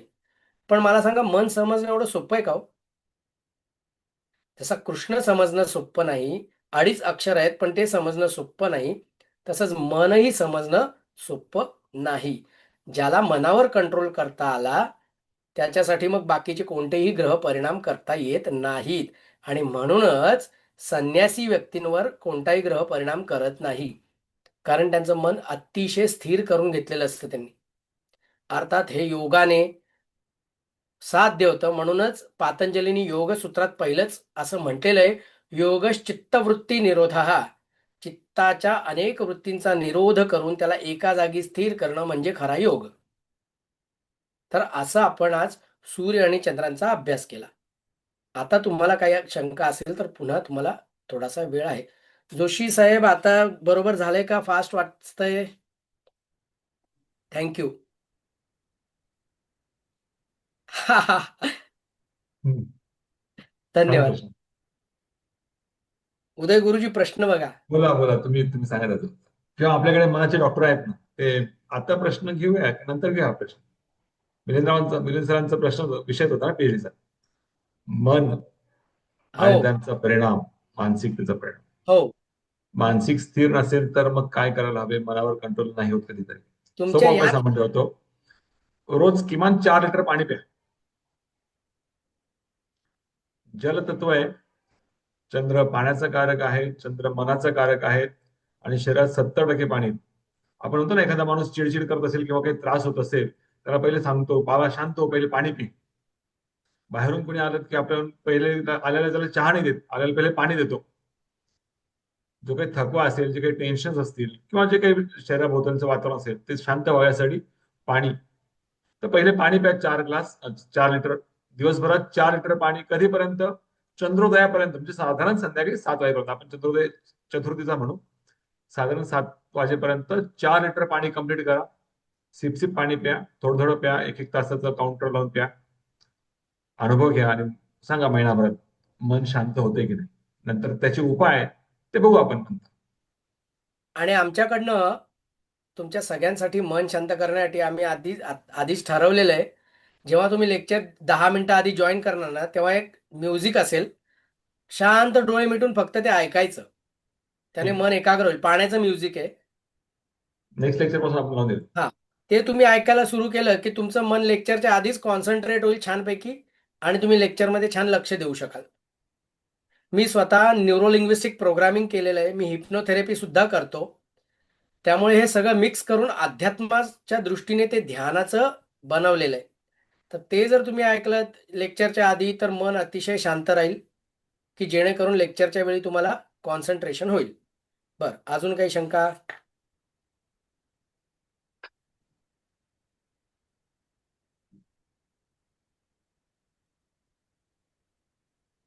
काही शंका नाहीयेत? ठीक आहे. कोणाला प्रश्न नाहीत असं समजूया. Very good. चला, धन्यवाद. काही असेल तरी निशंकपणे विचारू शकता. ग्रुप आपला फॉर्म झालेला आहे. ग्रुपमध्ये तुमच्या मनात काही डाऊट्स असतील ते विचारा. ग्रुपवर कमेंट करत राहा, ऍक्टिव्ह राहा. या लेक्चरचं रेकॉर्डिंग लवकरच युट्यूबला अपलोड केलं जाईल. ज्यांनी अजून ऍडमिशन घेतली नसेल त्यांच्यासाठी लेक्चर बघायला मिळेल. 8 दिवसांचा वेळ आहे. ऍडमिशन्स घ्या. आपल्या मित्रांना ज्यांना या विषयाची आवड असेल त्यांना इन्व्हाइट करा. उदय सर, एक बोला. काम करा ना, ह्याची आपल्या गुरुकुलच्या चॅनलची लिंक त्यांना ग्रुपमध्ये टाकून द्या. पाठवेल. तेच तिथे अपलोड केलं की ते हा, चॅनलची लिंक देतील. आणि सगळ्यांनी ते सबस्क्राईब करा, म्हणजे आदनमधनं आमचे जे व्हिडिओज असतील तुमच्या मार्गदर्शनासाठी म्हणा किंवा एक्स्ट्रा माहितीसाठी, तर तुम्हाला ते ऍसेस करता येतील. आणि तुम्ही कोर्स जॉईन जरी नाही केला तरी तुम्हाला पुढे मिळणारच आहे. त्यामुळे तुम्ही ते करू शकता. ठीक आहे. एक प्रश्न आहे सर. बोला. बोला. आता हे ज्योतिषशास्त्र आणि या स्ट्रीम मध्ये इतर अनेक स्ट्रीम्स पण आल्या आहेत आता, जसं की न्यूमरोलॉजी झालं, टॅरेट चार्ट, शास्त्र, पट्टीशास्त्र आणि असे अनेक अनेक प्रकार आलेले आहेत. तर ह्या सगळ्यांमध्ये ज्योतिषशास्त्र कसं वेगळं आहे किंवा कुठलं प्रेफरेबल आहे, ऑथेंटिक कसं समजावं? ऑथेंटिसिटी लक्षात घ्या. पहिली गोष्ट की उदय सरांनी विवाह या विषयावर PhD केली. हा ज्योतिषशास्त्राच्या 12 भावांमधला फक्त एक भाव आहे, विवाह. मी संतती या विषयावर PhDचा अभ्यास केला. 12 भावांमधला मी फक्त एकच भाव निवडलाय, संतती, पंचम भाव. मिलिंद सरांनी PhD केली, त्यांनी एकच विषय निवडला. म्हणजे फक्त पारंपरिक कुंडलीमध्ये जर तुम्हाला कसा अभ्यास करायचा हे शिकायचं असेल तर विचार करा, तुम्हाला जवळजवळ 12 ते 15 PhD कराव्या लागतील. बरोबर आहे? ओके. तर हे सगळे विषय ऑथेंटिक असं कोणी आपण नाही सांगू शकत. ज्यांचा त्यांचा त्या विषयाचा त्या शाखेचा प्रचंड अभ्यास आहे. हस्तसामुद्रिक म्हटल्यानंतर त्यात पण PhDचे विषय आहेत. तोही प्रचंड गहन अभ्यास आहे. आता तुम्ही जर म्हणाल की एक झाड आहे, मूळ एकच आहे ज्योतिष, त्याच्या फांद्या अनेक आहेत, बरोबर आहे की नाही? मग आता फांद्या अनेक आहेत म्हटल्यानंतर त्या फांद्यांवरची पानं सुद्धा अनेक आहेत. बरोबर. मग आपण कोणालाही असं म्हणू शकत नाहीये की कोणतं पान ऑथेंटिक आहे किंवा कोणतं पान चांगलं आहे. आहेत सगळ्या एकाच झाडाची पानं, एकाच झाडाच्या फांद्या आहेत. फक्त प्रत्येकाची पद्धत वेगवेगळी आहे सांगायची. तुम्हाला कोणती पद्धत हवी आहे, तुम्हाला कोणत्या पद्धतीत रस आहे, तुम्ही त्या पद्धतीमध्ये त्या त्या प्रकारचं अभ्यास करून त्याच्यात पुढे जाऊ शकता. सगळ्याच ऑथेंटिक आहेत. इव्हन मी तुम्हाला सांगतो, मी तर असे व्यक्ती सुद्धा बघितलेले ते जे सावलीवरनं भविष्य सांगतात. ओके. उन्हामध्ये उभं करतात आणि ड्रॉ करून तुम्हाला ते भविष्य सांगतात. अर्थात ही प्रत्येकाची वेगवेगळी विद्या आहे. डॉक्टर खूप सारे असतात, तसंच आहे खूप सारे ब्रांचेस आहेत, खूप सारा अभ्यास आहे. आपल्याला ज्या ब्रांचेस अभ्यासता येतील. काय होतं माहितीये का, लोक बहुतांशी सगळंच एकदम करायला जातात आणि सगळ्यातच गडबडतात. एकदा का तुम्ही एका विषयात पारंगत झालात ना की मग तुम्हाला हळूहळू दुसऱ्या विषयात केवळ, जसं डॉक्टरकडे गेल्यानंतर असं होत नाही, तुम्हाला खोकला येतो का, घ्या रे याला ऑपरेशन थिएटरमध्ये ऑपरेशन करायचंय, हो म्हटल्यावर असं नाहीये. मग ते तुम्हाला 10 प्रश्न विचारतील, बरोबर की नाही? मग किती काळापासून येतोय, जास्त जोरात येतोय का, मग तुम्हाला लंग्स भरल्यासारखे वाटतात का, मग श्वास घ्यायला, मग ते काय ते ठरवणार. एकदा का तुम्ही ज्योतिषात पक्के झाले ना कोणत्याही एका फील्डमध्ये, की मग तुम्ही बाकीचे फील्ड एक जे सेकंड ओपिनियन सारखं वापरू शकता, की मग याच दृष्टीने त्याच्यात पण तेच तुम्हाला निष्कर्ष मिळतायत का, किंवा त्या ब्रांचमध्ये पण तेच मिळतंय का. हा, आता ठीक आहे. समजा तुम्ही 3 ब्रांचचा अभ्यास केला आणि त्यापैकी 2 मध्ये जर आलं की हा येस, तर मग तुम्ही येस म्हणून सांगू शकता. पण हे केव्हा माहितीये का, की तुम्ही तिथपर्यंत पोहोचा आधी. एकदम सगळ्या होड्यांवर जर पाय ठेवला तर सगळ्या होड्या बाजूला जातील आणि आपल्याला पाण्यात पडायची वेळ येईल. आम्ही सुद्धा नाही असं नाही, आम्ही स्वरशास्त्राचा अभ्यास करतो, अजूनही करतो, किंवा प्रेडिक्शन्स करताना आम्ही स्वरशास्त्र अभ्यासतो, की तुम्ही प्रश्न विचारताना कोणता स्वर चालू आहे. मग शकुन शास्त्र असतं, की तुम्ही प्रश्न विचारल्यानंतर कोणत्या प्रकारच्या घटना घडतात. पण हे केव्हा माहितीये का, ऍटलिस्ट तुम्ही एका क्षेत्रात तर पारंगत व्हा, मग तुम्हाला भरपूर अवेलेबल आहे. आम्ही ते सुद्धा सगळं हळूहळू अवेलेबल करून देणार आहोत. ही तर गुरुकुलची सुरुवात आहे. पुढे पुढे फायनान्शियल ऍस्ट्रॉलॉजी, करिअर ऍस्ट्रॉलॉजी किंवा उदय मेडिकल सरांनी मेडिकल मेडिकल ऍस्ट्रॉलॉजी हे सगळं आम्ही लॉन्च करणार आहोत. की ते शिकल्यानंतर तुम्हाला कळेल की कोणता आजार आहे, मग याला ॲलोपॅथी चांगली आहे की होमिओपॅथी चांगली आहे की आयुर्वेद करावं लागेल, हे सगळं शिकणार. पण कसं आहे, त्याचा प्रत्येकाचा अभ्यास वेगळा आहे. आधी तुम्ही पाया तर बांधून घ्या. पाया पक्का केला की तुमची बिल्डिंग पक्की होईल. एकदा का बिल्डिंग पक्की झाली की मग इंटिरियर तुम्ही पाहिजे तसं करू शकता. पण सगळ्यात महत्वाचं आहे पाया. त्यामुळे 12 ग्रह, 12 राशी, 12 भाव आणि 27 नक्षत्र यांच्यावर पहिले होल्ड घ्यायला सुरुवात करायची. तुम्हाला व्हिडिओ मिळणार आहेत, रोज ऐका ना व्हिडिओ. तुम्हाला मिळणार आहेत तर रोज ऐका बसून. काय होईल की तुम्हाला 33 इन्फॉर्मेशन कानावर आल्यानंतर ते आपोआपच सेव्ह होऊन जाईल मेमरीमध्ये. काय फारसं करायला नाही. बघा तुम्ही की पिक्चरचं एक गाणं 5 मिनिटात आयुष्यभर लक्षात राहतं, बरोबर. है ना. कारवा कारवावालं धुरंधरचं गाणं कायमचं लक्षात राहील. ना तो कारवा की तलाश है ना हम सफर. पण अभ्यास नाही लक्षात राहत. कारण की असं आहे ना, आपण त्याच्यात लक्ष देऊन ऐकतच नाही. आपला मेंदू त्याच्याकडे लक्षच देत नाही.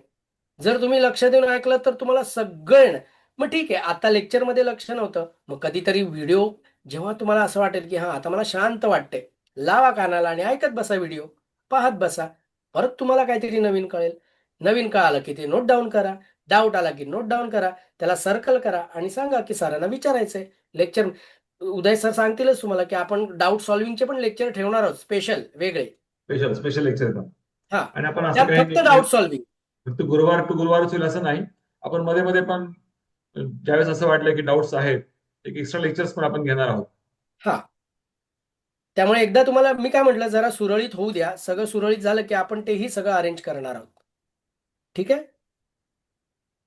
ज्यांनी ऍडमिशन घेतली नसेल लवकरात लवकर घेऊन टाका, आणि ज्यांनी घेतली असेल त्यांनी आजचं लेक्चर लक्षात ठेवाच. तुम्हाला व्हिडिओ मिळतील, त्याच्यावर पुन्हा अभ्यास करायला सुरू करा. शुभस्य शीघ्रम. आम्ही आहोतच तुमच्या साथीला. ऑलवेज. उदय सर. चालेल. चालेल. ठीक आहे. मला वाटतं कदाचित आता कोणाला प्रश्न नसेल, आपण शांती मंत्राने समापन करूया. ओम सहनावतु सहनौ भुनक्तु सह वीर्यं करवावहै तेजस्विनावधीतमस्तु मां विद्विषावहै. ओम शांति शांति शांति. जय गुरुदेव. जय श्रीराम. जय श्रीराम. मीटिंग एंड करतोय. चला.